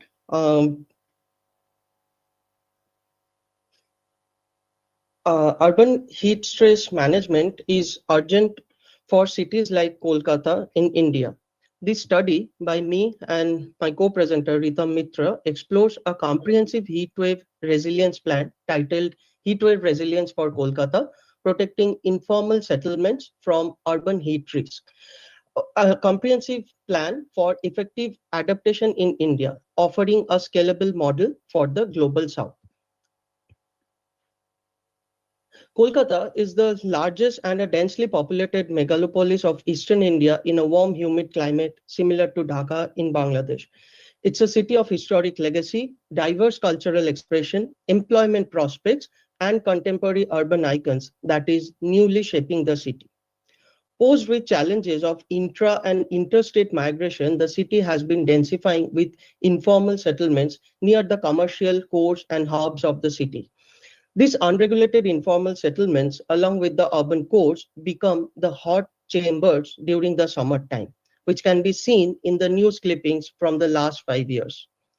The current study delves into understanding of extreme heat risks and their impacts on the urban environment and its citizens to find out immediate target action areas. Understanding the heat stress scenario at the broader scale and the risk in relationship to the city's density patterns, like few of the maps presented here, the summer hot days, change in frequency of very warm nights, which is said Indian cities are not cooling in nights in many of the researches, and the heat vulnerability and heat risk in India, especially in Kolkata, the city in the focus for the study, which comes under the heat risk index category. Hence, the biggest question is, can Kolkata keep up with rapid urban growth, deficit infrastructure, and heat stress caused by those issues? Densification in urban morphology causes substandard ventilation and cooling, especially in informal settlements. Limited access to urban green commons, a fragmented heat action plan, along with a multi-tiered bureaucratic top-down approach creates gaps in inclusive and effective heat management. This study thus follows a four-step methodology for understanding heat resilience and its associated governance issues, then the assessment of heat risk, planning for heat management through prioritized implementation, and solutions to sustain those initiatives form the premise of the urban heat resilience plan. This study identifies a heat stress area in Kolkata through geospatial analysis of the land use land cover changes, built up and vegetation indices, and urban heat island over the last 20 years. The result shows a densified parts of the cities are the worst affected. One such study site is identified near Park Circus area, a mixed-use commercial hub where the informal settlements are characterized with narrow interstitial spaces like this, limiting ventilation, excessive hardscapes, heat trapping roofs, and lesser surface openings. The open space, which are the key areas to implement nature-based solutions, are also in respect to quantum and quality are in negotiated manner and is much below the UN Habitat prescribed benchmarks of per capita 20 square meter. The challenges are multifold. With hardscape outside absorbing excessive solar radiation, heat canyons formed within interstitial spaces among houses are coupled with indoor heating, unscientific cooling attempts by installing air condition to overcrowded occupants in small rooms create a vicious indoor to outdoor thermal stress cycle. To adapt such heat stress conditions, Kolkata is in direct need of an equity-driven comprehensive heat management and action plan, where governance, locally led adaptation, and balanced top-down to bottom-up approach chart the path to resilience. Sir, is the slides visible? Not yet. We can see you Sorry, I guess only. there is. Huh. Try to upload it or share Yes. on the screen.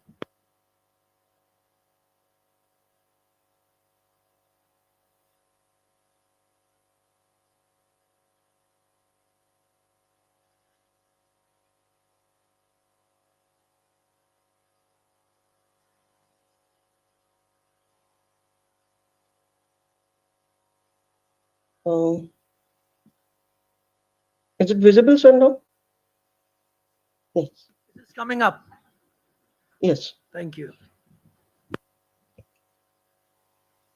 So these were the few of the slides. It might have been got missed due to technical issues. So I was talking about the heat challenges in informal settlements, the solar radiation, heat canyons, and high thermal storage indoor.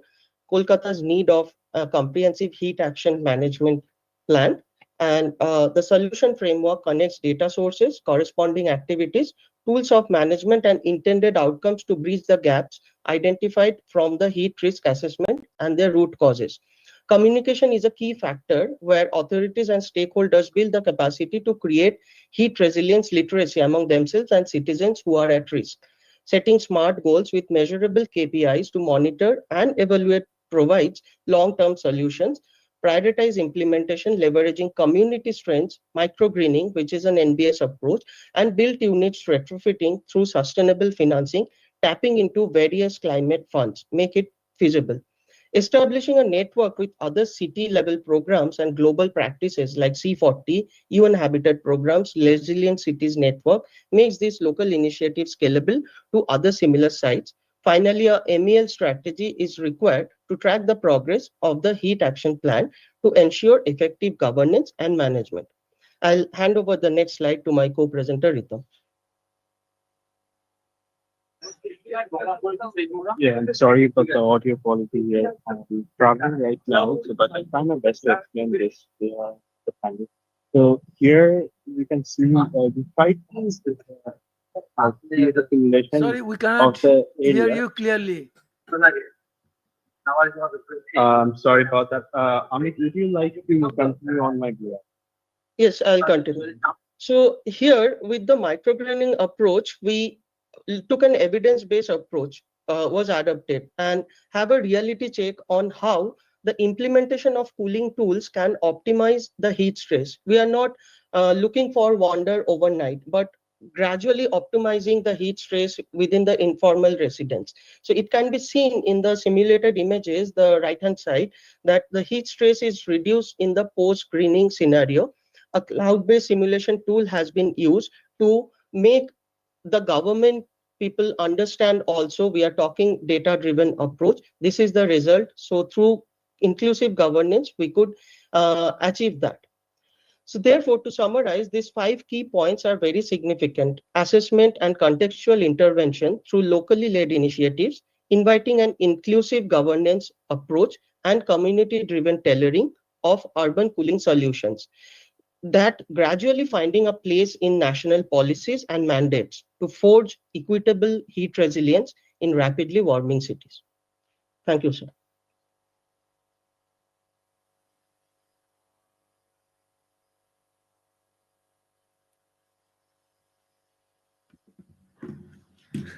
You are already here, so go ahead. Thank you very much for your interesting presentation on Kolkata heat stress management issues. In terms of framework, it looks good, but you have already mentioned about the challenges of governance and locally led action for heat management. Challenges are similar to Dhaka also. I would request my colleagues to raise question to this interesting presentation. Over to Shihab, please. No, thank you. I think that's another very interesting presentation here. I'm just curious, some of the action items that you mentioned, for example, let's say microgreening. I'm just curious about what are the evidences are out there to corroborate to what extent these some of the actions items that you mentioned would help. So, so what evidences are out there to support what you suggested as a kind of a recommendations or actions? So this is a part of an ongoing research, and we have applied for a grant also, a global grant to implement these solutions in Kolkata. Kolkata is yet to imply or experiment this sort of solution in informal settlements. A few of the images that has been shown in my presentation that is done in Pune and Mumbai by Tata Institute of Social Sciences.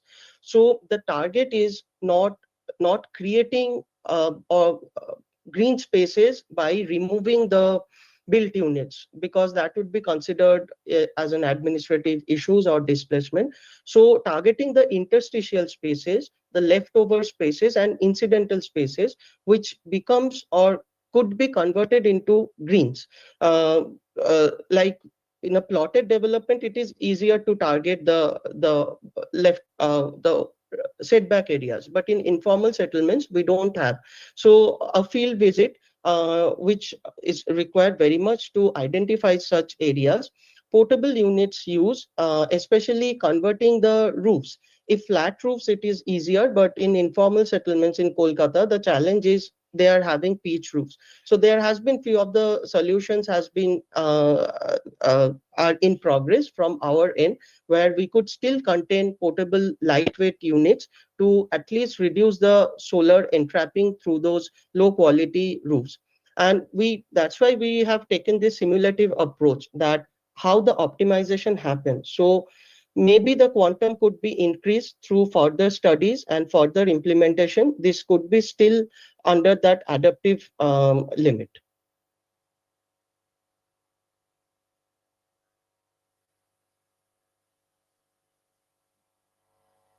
Observation, I'll comments? skip this. You have to speak? Yeah. Yeah. Thanks. Just very quickly, I think it.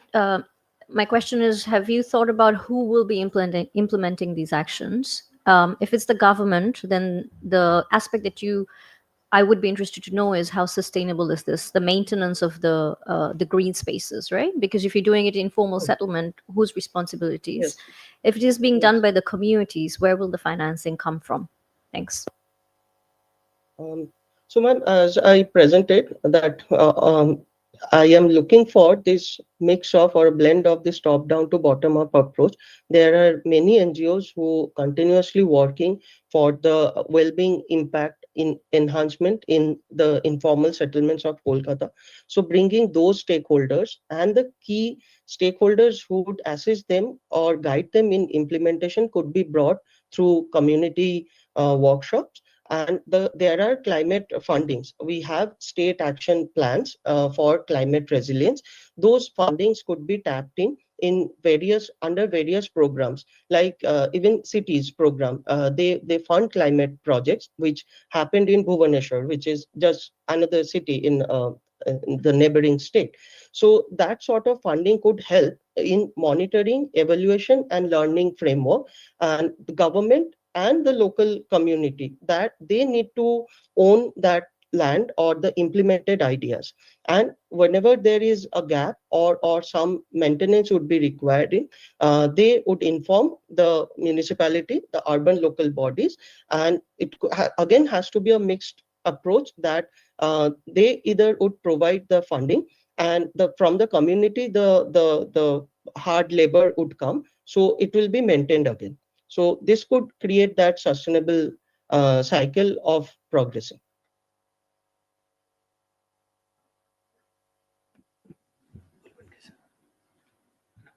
Okay, thank you, Amit, for your efforts with your colleague to make the paper and presentation at this stream too. Very useful for us. I think your approach, your policy response will be implemented in Kolkata, and some of the good practice also could be scaled up in South Asian cities, including in Dhaka.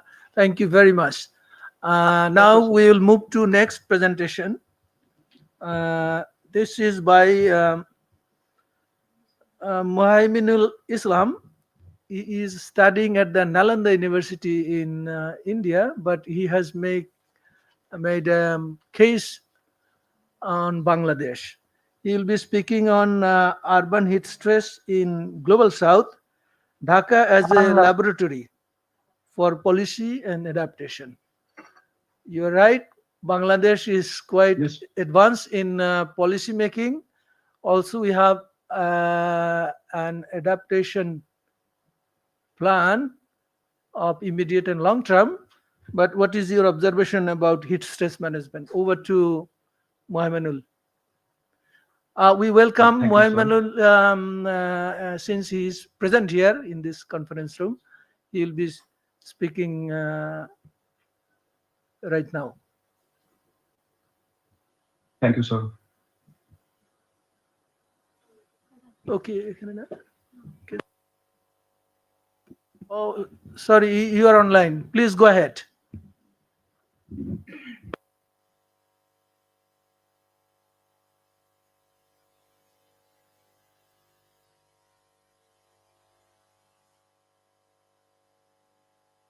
So my slide is visible? Yes, it is coming up, but make it bigger, larger. Yes. Okay.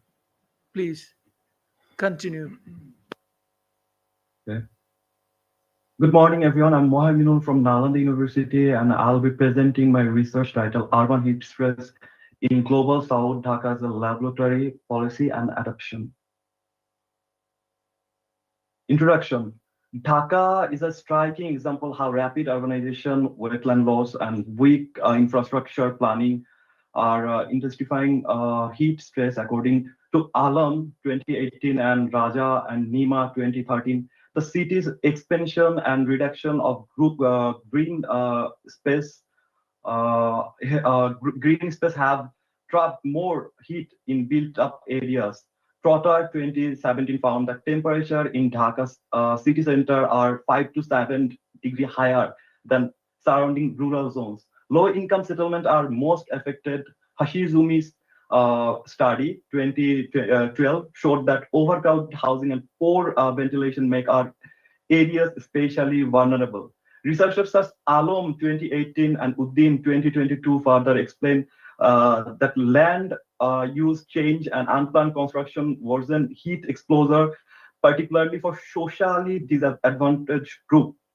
To address this thought study, emphasize integrating ecological infrastructure and social measure to build climate resilient cities. My literature reviews are studied confirmed that the urban heat island effect in Dhaka intensifying each decade. Tabassum 2024, there's his study, her study estimate an average increase of 0.2 degrees Celsius per decade, indicating long-term warming trend. Within 2022 notes that Dhaka's built-up area expanded by nearly 19%, while population has risen by 76%, both directly linked to higher land surface temperatures. The conversion wetland and green zones, the improved surface documented by Raja and Nima has further reduced the city's natural cooling capacity. Manuel, we have time constraint. Could you please skip this literature part? Rather, you go to your methodology and findings. Okay. Yeah, research objective would be interesting.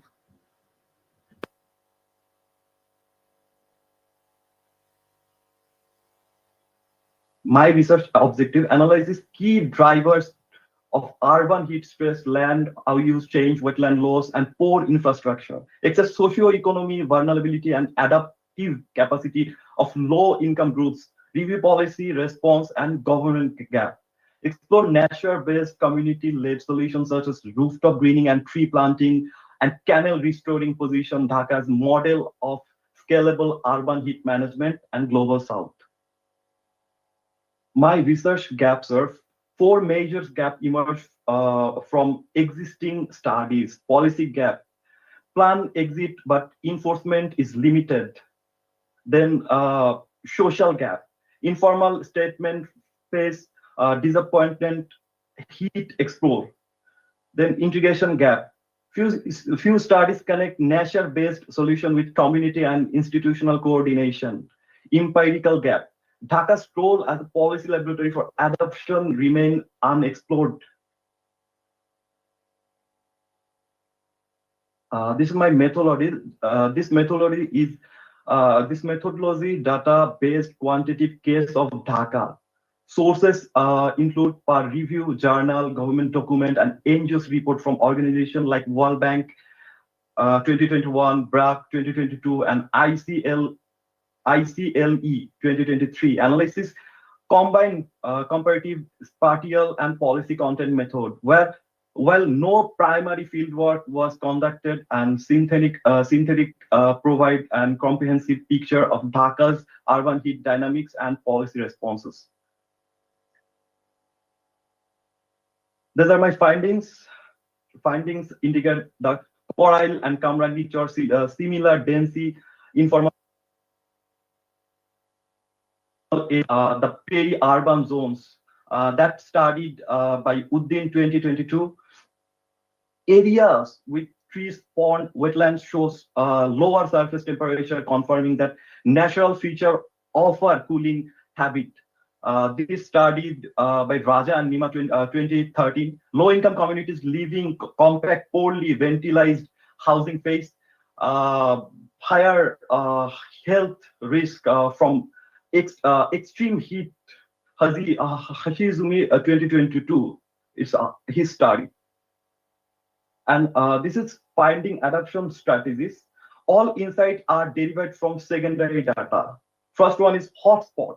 Densely built low green areas 3 to 5 degree hotter solution include urban trees, green roofs, and canal restoration. Second one is driver. Rapid urbanization, wetland erosion vulnerability, stronger land use enforcement, and critical. Third one is vulnerable population. Targeted awareness program and cooling center can protect at-risk group.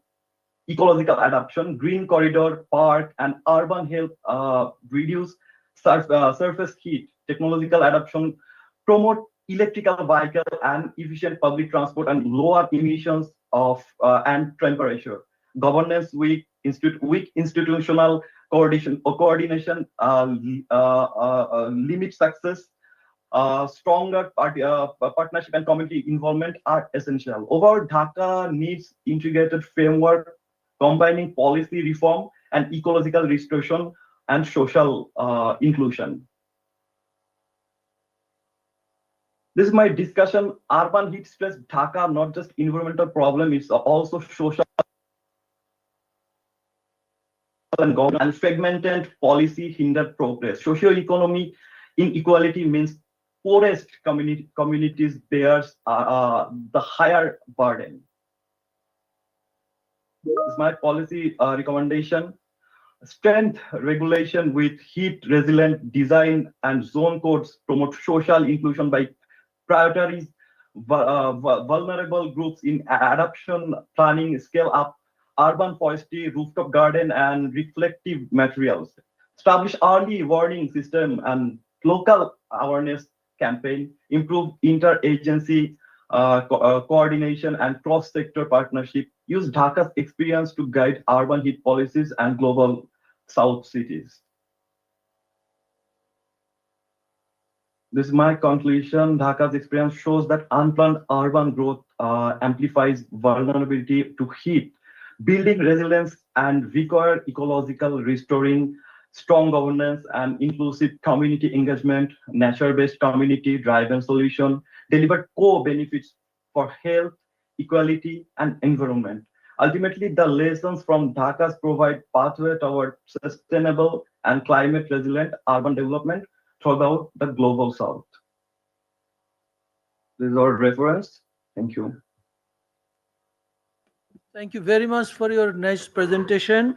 Due to time constraint, we could not allow much time for you, but we got interesting analysis and evidence about the heat stress, social, institutional, and also lack of ecological response in Dhaka for managing heat stress. But you have also mentioned about the policy gaps. We have our distinguished panelists. They may have some questions to you. Over to you, ma'am. Skip. No, thank you for the presentations. My quick comment is, I think, given CPD's nature of these programs, not an academic, I'm not sure if this is going to be journal. Your presentation is fine, but I think it will be very difficult to stand the test of an academic conference and the journal. So there is a major mismatch between your methodology, findings, gaps, and what you presented. So I think you probably this presentations in the paper will need significant work to actually make it publishable. So that's my quick comments on your presentation. Thank you. Thank you, sir. Questions or suggestion from the audience to the young researcher studying in Nalanda University? Anybody? आपने देखते क्या? अबू तैयब भाई, please. Okay, good presentation, Mohaminul. Just wanted to get a bit more clarity because I couldn't get it in the presentation. How did you focus on the quantitative part of the paper and something around sampling? And regarding when you suggest recommendations such as urban greening space, so with respect to that, will there be any policy suggestion? For instance, here in Dhaka, we have some subsidy for houses which have solar panels. So anything around that, or did you try to link it in a certain way which incentivizes this? Thank you.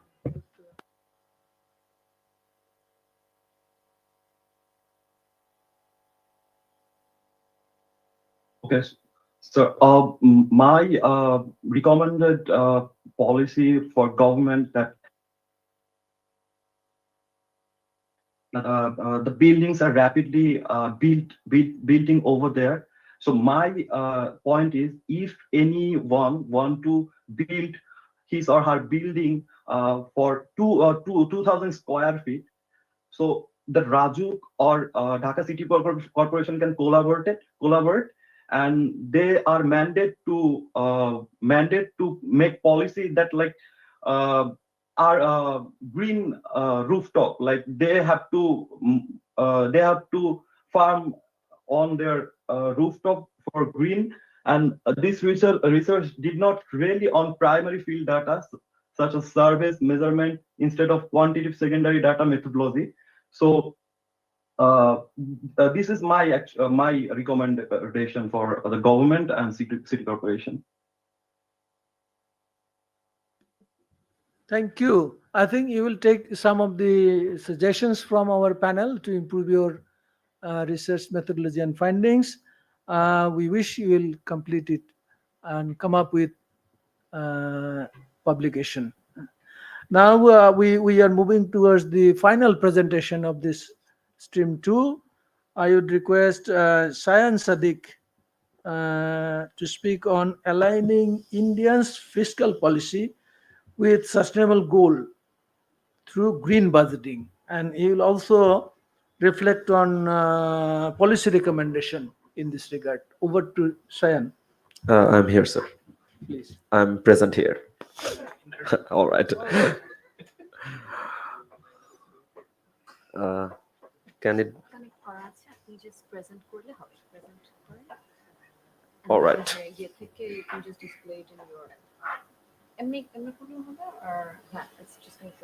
All right. Hello, everyone. Welcome to our presentation. I'll be presenting today on behalf of my team. I'm MD Shan Sadiq, currently a lecturer of Department of Environmental Science and Management in North South University. I have two of my co-authors, Nazmul Bornop, who is an undergraduate student of Department of Economics, University of Dhaka, and Syed Humaira Maisha, another undergraduate student from Department of Environmental Science and Management, North South University. Well, I'll be presenting the paper, Aligning India's Fiscal Policy with Sustainable Development Goals Through Green Budgeting, Implications and Policy Recommendations. And obviously, I'm not an Indian, I'm Bangladeshi, but the reason of doing this thing is very obvious, is because of the data gap that we face in Bangladesh. Before we move on to the presentation, I feel a bit odd man out because most of the studies that I have seen today here is all about urban heat and things, but I'll be going for an econometric advances of this method, and we'll talk about how this study is actually a very new concept in terms of India or South Asia, because we do not really see a lot of paper working on green budgeting currently in the present CSCO. So this is our table of content. Let's quickly move to the present scenario. So the idea of green budget is mostly known as all about environmental taxes, which is a very wrong concept to begin with. People believe that Pigovian tax and that's environmental budgeting, Pigovian tax and that's climate budgeting. But there's a big difference between how we incorporate the concept of green budgeting and climate budgeting in the FRESCO. Technically, green budgeting talks about incorporating the environmental costs, the expenditures, which does not only have taxes on the ground, it also have the ecological footprints, it talks about waste management, it talks about renewable energy implications, and a lot of other things that should be incorporated. So this working paper, I should not say this is a full paper, this working paper at least tries to show some of the macroeconomic indicators of economics with a very regular model, like an OLS model, and try to find out how this primary aspect of budgeting is incorporating here. We incorporate the concept of green budgeting in the national macroeconomic fiasco, like the regular financial budgeting we do. And based on that, we try to come up with an idea so that we can talk about how this is helpful for our sustainable development goals and other things. Green budgeting mostly targets to reduce the greenhouse gas emissions, conserve natural resources, promote renewable energy. As I told, it talks about the public finances. And obviously, there are a lot of ways of tracking this public expenditure associated with environmental goals from a theoretical background. If we go for a lot of theoretical background, we can talk about the environmental Kuznets curve. That's also a theoretical background. We can talk about solo growth. We can talk about Schumpeterian growth. All of these are under this theoretical background of green budgeting, which helps us to go through this whole procedure. Well, apart from environmental tax, we have lots of other indicators that we have incorporated in the study. The indicators are subsidies, quotas, fines, incentives, permits, etc., which play a crucial role, and how we actually analyze this to find out our ultimate uh, findings. Let's go back to a bit on the history side. We have the Principle 17 of 1992 Rio Declaration, which is the main reason why we talk about environmental budgeting. Europe has been pretty good here, but in terms of Asia, we do not really see that much of paper. And as a result, we try to incorporate a very interesting secondary literature finding from here, that there is a fundamental difference between climate budgeting and green budgeting.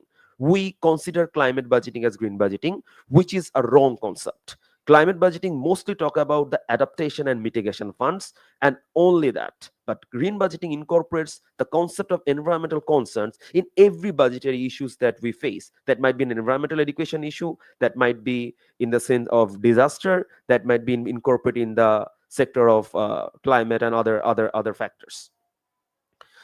So moving on, green budgeting in India, we'll just move on to the present scenario. We do not really see any unified green budget scenario in the national green budget of India, but there are some state level repercussions. We can see Bihar had been doing very good in green budgeting, and other states like Assam, Kerala, Rajasthan, Odisha, they are doing like that. They are having a better output in green budgeting. Also, we have good green financing trends here. That is not fully the green budgeting part, but somehow covers up the gap in terms of India. And how we actually try to connect it with SDG goals, we have find out not a lot of SDG goals, which could be connected like the SDG 1, 2, 6, 7, 8, 11, 12, 13, 14, and 17. And all of them could be connected in terms of creating green cities, circular economy, biodiversity protection, green jobs, climate smart farming. All those things can be incorporated in terms of allowing the SDG goals. Well, this is the first paper which is going to have a quantitative analysis among some of the macroeconomic indicators and to see how it's actually contributing to the sustainable development outcomes in India. And we try to give you a long-term impact on how this actually gives an empirical information that HDI, GDP, foreign aid, remittances, and all these kind of things are actually working sustainable growth and sustainable factors. So the objective of the study is obviously finding out the quantitative economic relationship between green budgeting and development indicators. Also, I would say that this has been as a working paper. So we have already done about HDI and GDP. We didn't really go for the interaction between remittance and foreign aid that much, but we have also found out the connection between HDI and these foreign aid and remittances and how they are gonna impact on the fiscal policy of welfare. So the research paper attempts to have a quantitative econometric relationship, and the primary purpose is to test the fiscal policy. So we'll definitely go for the sample size. This is about a 21 yearly observations from the last 2 decades, starting from 2000 time. And the focus is only on the green fiscal policy trends, and purpose is to ensure the perfect find out. With the sources that we have used is the World Bank. We have sources from Ministry of Finance of India. Now this is another important thing, that how we have calculated green budgeting. We have taken the state level sources and we have compiled the state level sources and then put it as a proxy variable for green budgeting and then make it an methodological approach. Moving on to that, we have 5 variables here talking about AGI, obviously the most important human development indicator. We have GDP, gross domestic product, remittance inflow, foreign aid, and finally the green budgeting thing. Initially, we went on targeting models like ARDL and panel data. This is basically the analytical framework. There are a lot of papers in Europe we have actually done going through the dynamic relationship and finding out the co-integration within these rigorous models. But knowing the data set that we have in India, which had been a proxy, we couldn't really go for such rigorous panel modeling. And I think that's one of the major implications of this paper, because green budgeting doesn't really provide us the proper database that we need to enhance this paper. So we went on to make up a linear regression. We have dependent variables HDA and GDP, and we really want to see how green budgeting is positively or negatively associated with both of them. And also, according to the definition of sustainable growth, we believe remittance inflow and aid is a very important indicator, but are they actually going on the positive side or negative side on this scenario, creating a comparison between the present status quo of sustainability, talking about remittances, aid, or we should actually go for green budgeting. This is the fundamental narrative that we took this particular paper on the ground of the methodological of study. So this is the very basic model equation I have provided. You can see from the style, it's HDA on the dependent side, and on the model 2 equation, GDP on the dependable variable, and we have independent variable as the others options there. And we have gone through the basic Darwin-Watson test, heteroscedasticity test, autocorrelation, and all those things. And we went on going through the regular R square, adjusted R square, F test, and all those things. So I would just definitely move to the results before moving to the limitations of the study. Obviously, I talked about it a lot of times. It talks about the data scarcity and inconsistency. Also, there is a big problem in green reporting. We do not really find a proper report of national level, which is a problematic thing. We have restricted econometric options, and there could be a lot of biases, but we are trying to imply that green budgeting is something important and something that could be quantifiable and can be a very good targeted association with HDI and GDP. So this is the result that we gone on for the statistical analysis, and we can see there had been a good R squared because the model fits well. That's why we went on to go for an OLS. We have seen the p-value and how GDP and green budgeting had a very significant value here. Moving on to that, we can see the coefficient is like this, and P is 0.00, shows a significant negative relationship with HDI. This is a finding that is important to note, that not necessarily GDP increase means that we are having a good human development. Remittance is not actually significant at this stage for India, so suggesting the fact that whatever we are considering for sustainable growth in India, that remittance is a very important thing. It's not always the important thing. We can see 8, which is very important in terms of it has a positive impact and good significance result. And finally, if we go for the statistical relationship with HDI and green budgeting, we can definitely see there is a very good, highly positive relationship with HDI. This is the fundamental idea that we try to provide, that while providing green budgeting in this scenario, we can see it's having an welfare on the people, it's having an welfare on HDI, and the other variables which we consider to be very important do not really always give us the real the real picture of the sustainability and all those things. This is the second table. Let's talk about the first one was about HDI and this was about GDP. I'll definitely move to the result. This is also another Mr. Sadiq, Huh. we have time constraints. Yeah, I'll be wrapping up within a minute. Yeah, I'll be wrapping up within 2 minutes. So we can see another result from this, the second model, and it also talk about HDI having a significant negative relationship with GDP, which suggests the model is technically correct for both of the cases. We can see not significant remittances, we can see a good significant foreign aid, and also we can also see a very positive significance of green budgeting. So the GDP also have a very positive connectivity with this thing. So moving on. So if we have the economic analysis, we can definitely talk about there had been a GDP HDI relationship, which we found out, and we try to say that it's a very negative correlation because bringing out GDP doesn't always mean that we are having a very good development scenario. Secondly, we have a not significant HDI or GDP, which says that as a macroeconomic indicator, remittance is not something that is important anymore in terms of evaluating the SDG goals, evaluating the sustainability in India. Moving on to the aid and foreign aid part and the other part, we can see it's still an important thing and it reflects in the results of this scenario. The most important factor is about the green budgeting, which talks about a very positive relationship between HDI and GDP and showing that the significant level is very uh, uh, less than the p-value that we are expecting. So this talks about how green budgeting as a whole can be an important factor in terms of identifying the growth of a country, in terms of economic growth, in terms of sustainable growth, in terms of human welfare and all those things. So we believe there are some key findings and discussion of this paper. It talks about the role of green budgeting. It can be very helpful in terms of incorporating in the green fiscal policies, which will gonna be simultaneously done with the environmental concerns. It talks about human development because it talks about the health, education, and living standards of people. It talks about the education part of greening part. Economic growth is also another important part because it creates job creation, long-term productivity, and another scenario of these aspects. And finally, we got to see the negative GDP HDI relationship, which is something which have already, it's not something a new finding, because always it had been a negative relationship, which suggests that the model had been fit to this ground. So we have some of the conclusion and policy recommendation. We believe that we should actually scale up this green budgeting scenario. We need to establish a national green budgeting framework. We need to have green investment. We need to have green bonds, green finance, and green economy, all of the incorporating into a global framework that India doesn't really have. We need to include if the growth strategy into the vulnerable groups so that we can actually cover up the GDP HDI gap. Also, as remittance is not actually giving an input in the term of sustainable development, we believe there should be more remittances coming into the renewable energy sector and other financing sectors so that we can incorporate the concept of green budgeting with that.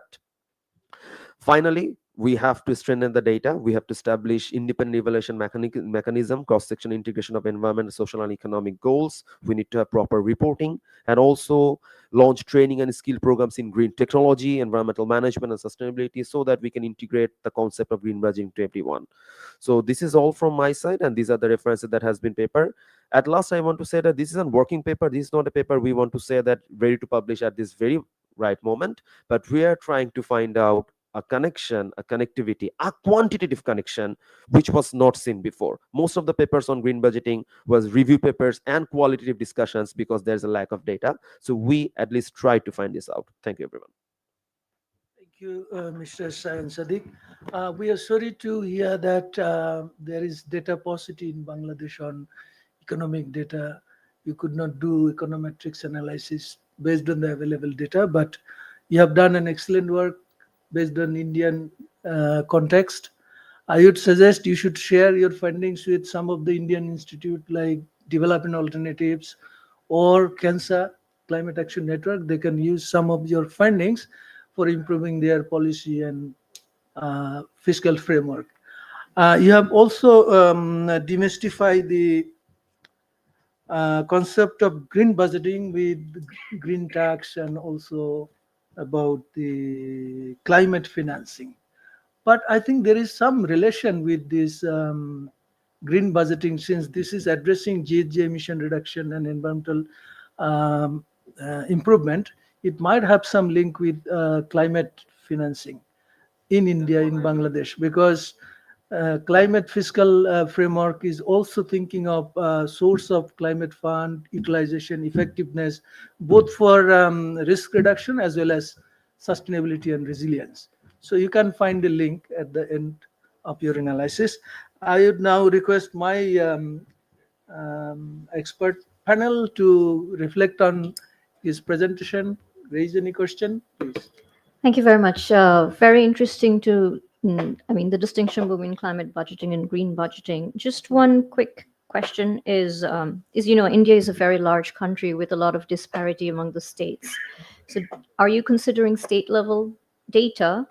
If so,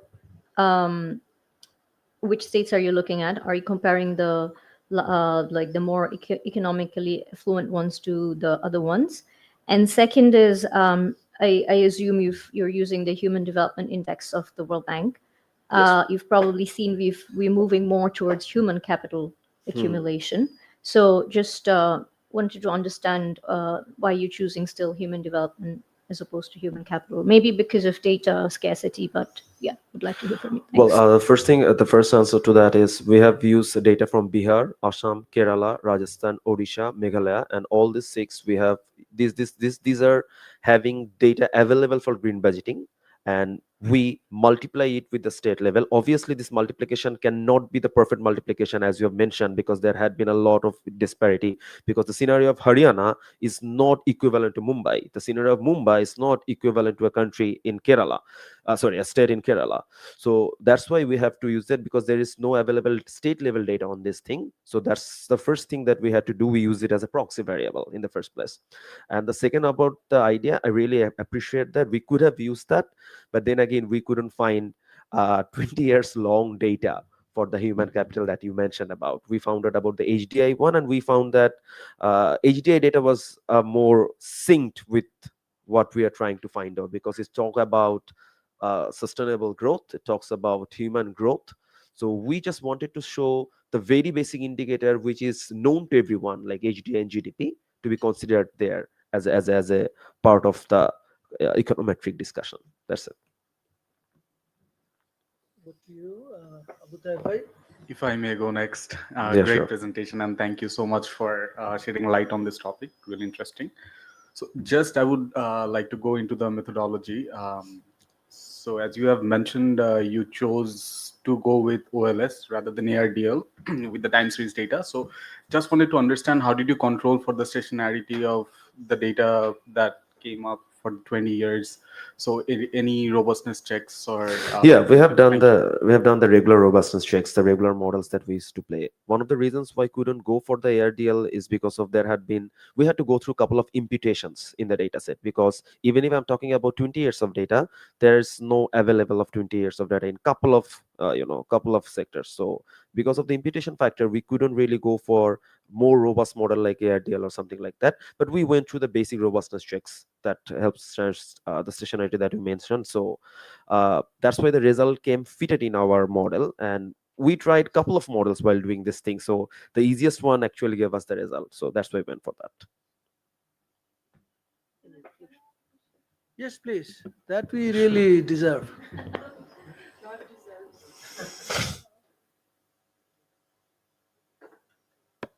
Thank you. Actually, I have. She worked with the Bangladesh Bank, and she led the research division of Bangladesh Bank. Awesome. Sarapa, please. Thank you so much for your introduction. Actually, I have huge reservation on your econometric methodology.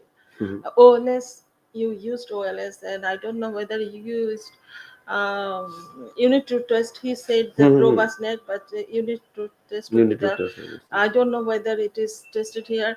And when you model GDP, you should include like private sector credit or investment, something like this variable. Otherwise you won't get that much result which is interesting, because all the results will be in the error term. And green budgeting, and in the state level of India, you took state level, but GDP is in national level, right? So how you take all these things there? And one more thing I would like to help you, that in Bangladesh all the data are available here. GDP. Can we access them? Of course, why not? It's published online. All right. Yeah, thank you. To answer the first question of you, is that yes, we have done the unit root test and all the other things. That's in the main paper, not on the presentation, obviously, because that's in the main paper that we have submitted. And on the second part of you, that yes, this is state level data, but I have multiplied the state level to the national level, knowing the 6 states that we have gone. I have already said that ma'am already asked me that same question on that. It's basically all the states are not same. So we took some average value, and then we tried to come up with this state level, national level thing to connect with GDP, because GDP is a national level thing. And obviously, I appreciate the narrative that yes, not only GDP is not the only thing that we can actually talk about. There are other things that you mentioned could be incorporated here. But then again, the data problem had been so much in while working in an econometric modeling, we had to go through the easiest way option left.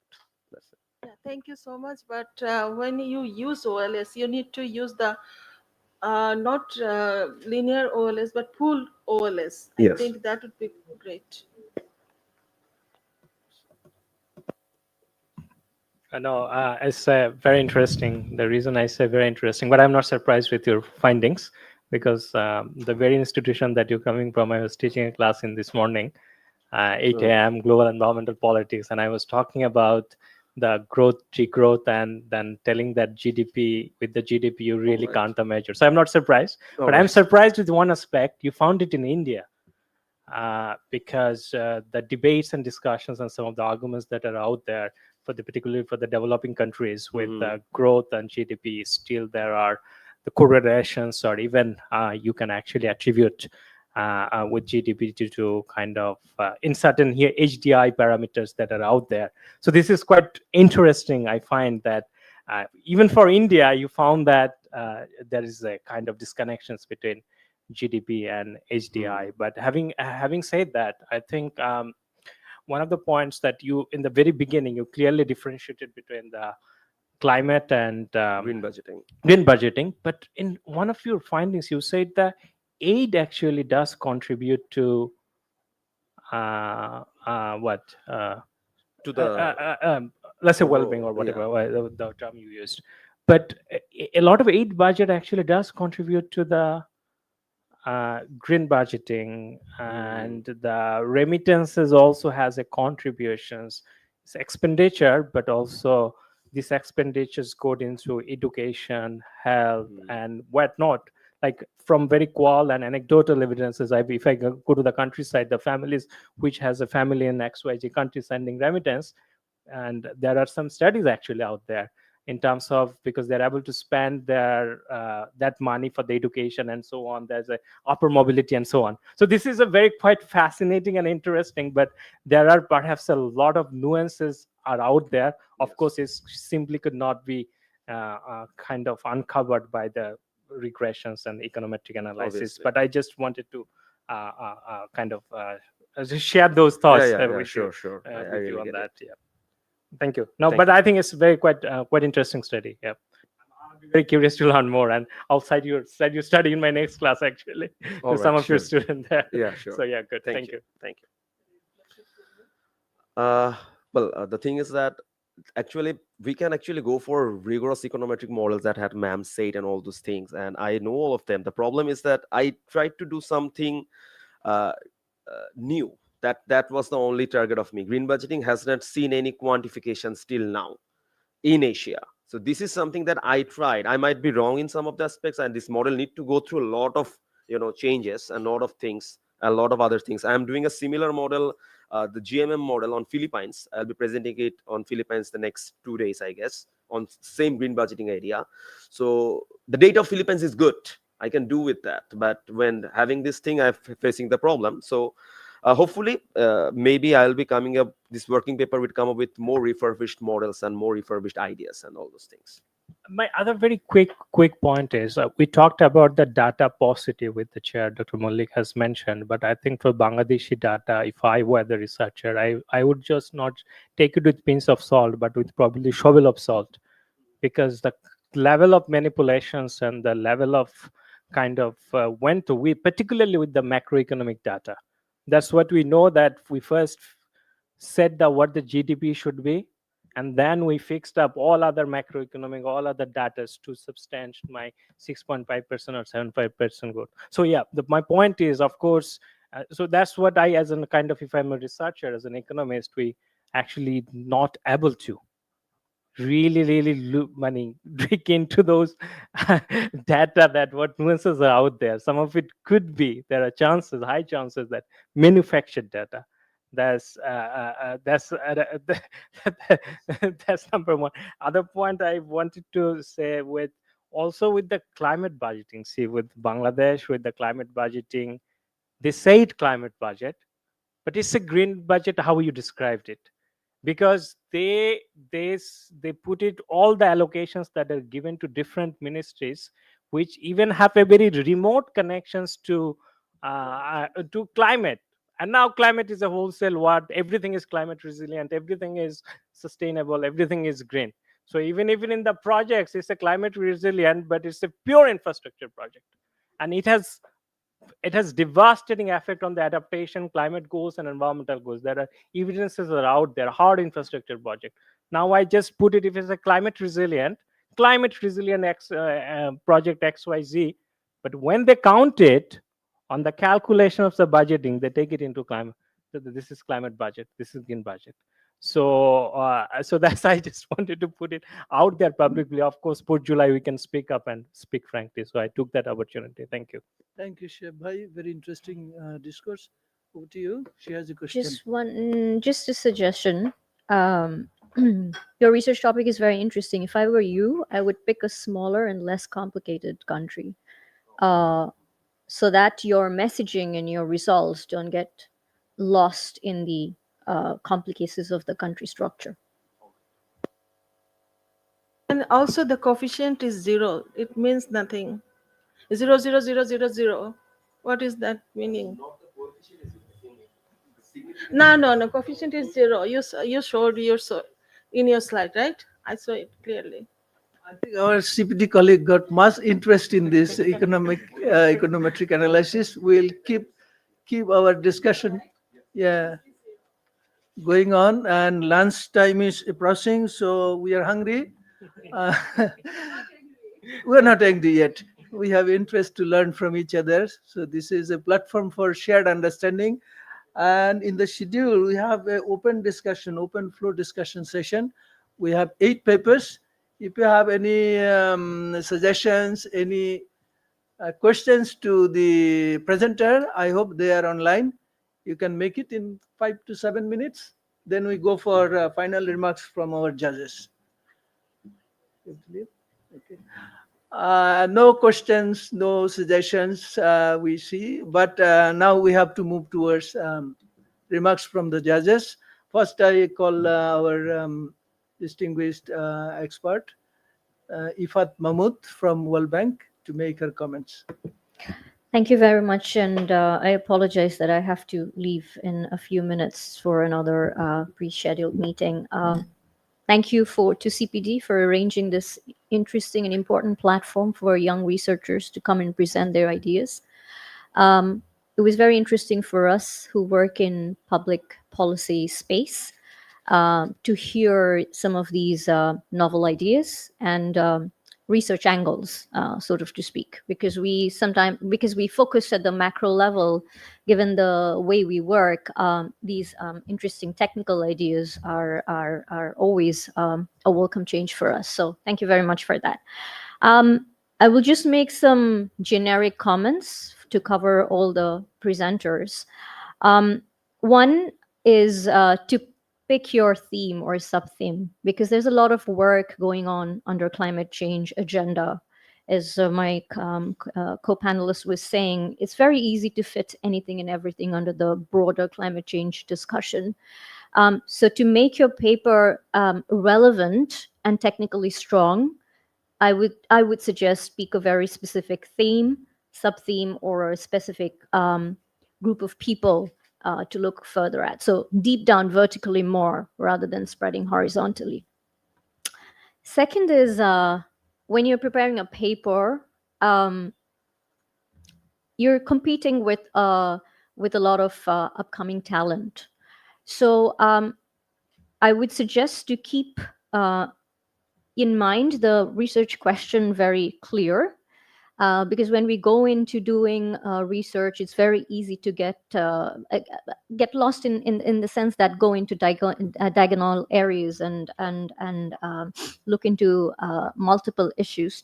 So to keep your research very focused, keep the research question in mind and try to link your recommendations to the research question and your findings, because some of the recommendations that we've seen today are sort of a little sort of the known ones, which I'm not saying are not effective, but because it's being it's being backed, it should be backed by your research findings, is essentially what I'm trying to get at.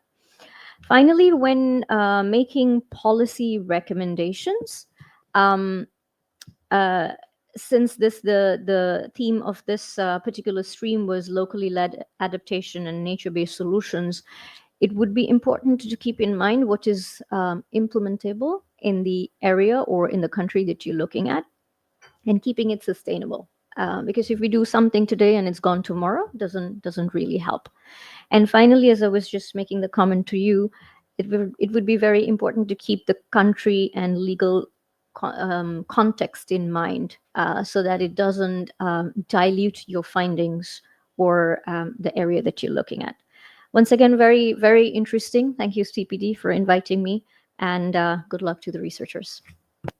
Thank you, Ms. Mahmood, for your insightful observation and suggestions. Now I would request Abu Taib for your remarks, please. He'll come later, sitting in the Thank you so center. much. So Ifatapa has already summarized it really well. So, but I'll still try to shed a bit of light. So, first of all, thank you so much for inviting me. And we have covered a very diverse range of topics. I think we had people from the background of law, architecture, economics, and also it was a really great learning experience as well. So you have covered a lot of diverse topics. So my 2 cents would be that for all the topics, what lacked was perhaps if you could focus a bit more on drawing the visuals so that it helps perhaps the panelists or the judges sitting here to have a better understanding of where you are coming from. So if we could somehow address the local context or give a bit more clarity on that, that will be really helpful. And as Fatap already mentioned, that some of them perhaps lacked the linkages, that where we are coming from, the research question and the flow for some of them were missing. And I couldn't stretch more on the status quo. So where we are and then where we are coming from. So that clarity will be really, really helpful. All of these topics are really interesting. The research questions were really, really thought-provoking and had a lot of relevance to today's world. So with that, thank you. Thank you, everyone. Okay.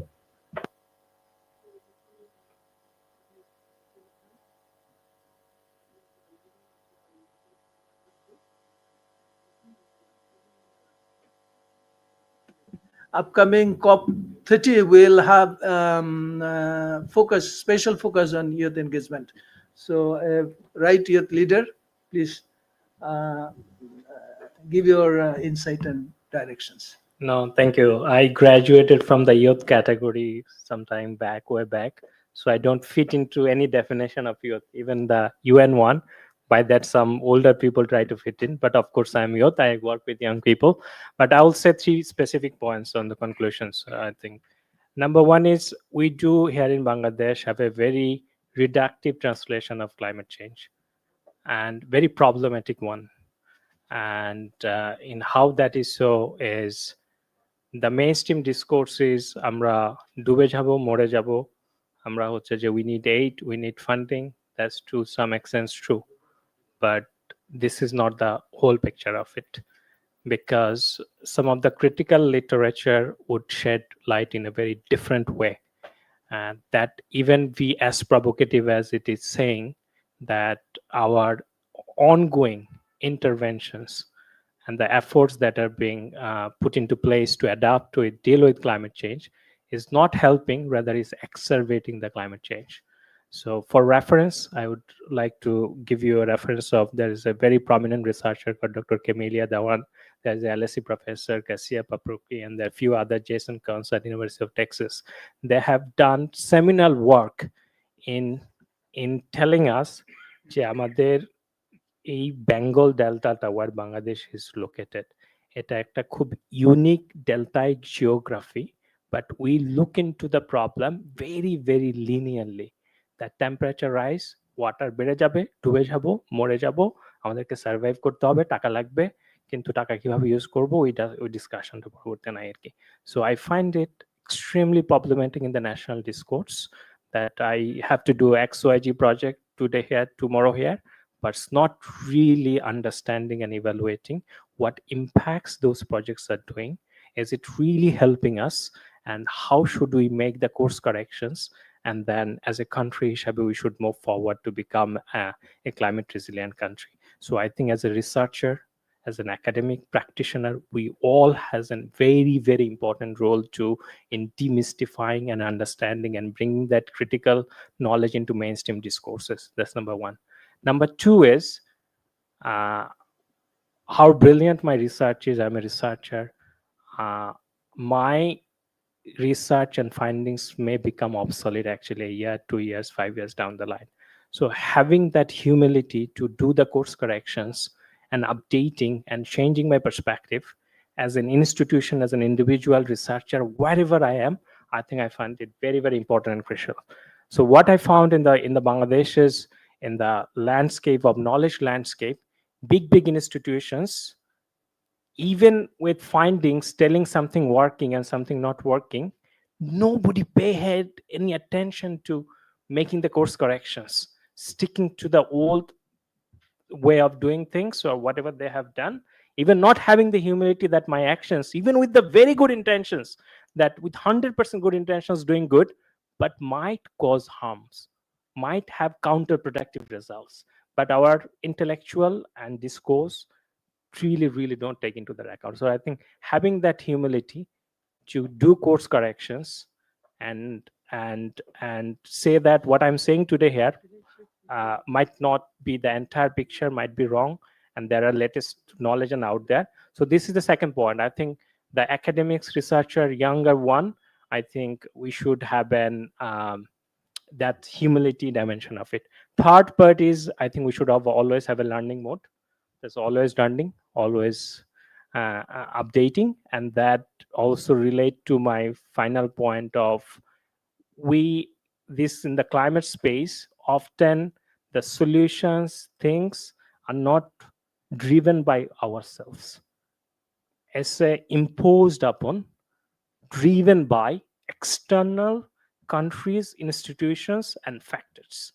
Until and unless there is our own ownership, our own kind of drive and motivations for it, I think some of the solutions, some of the interventions that we are pursuing might not be as effective what we try to portray in paper, in our speeches, in going to the COPs and other places.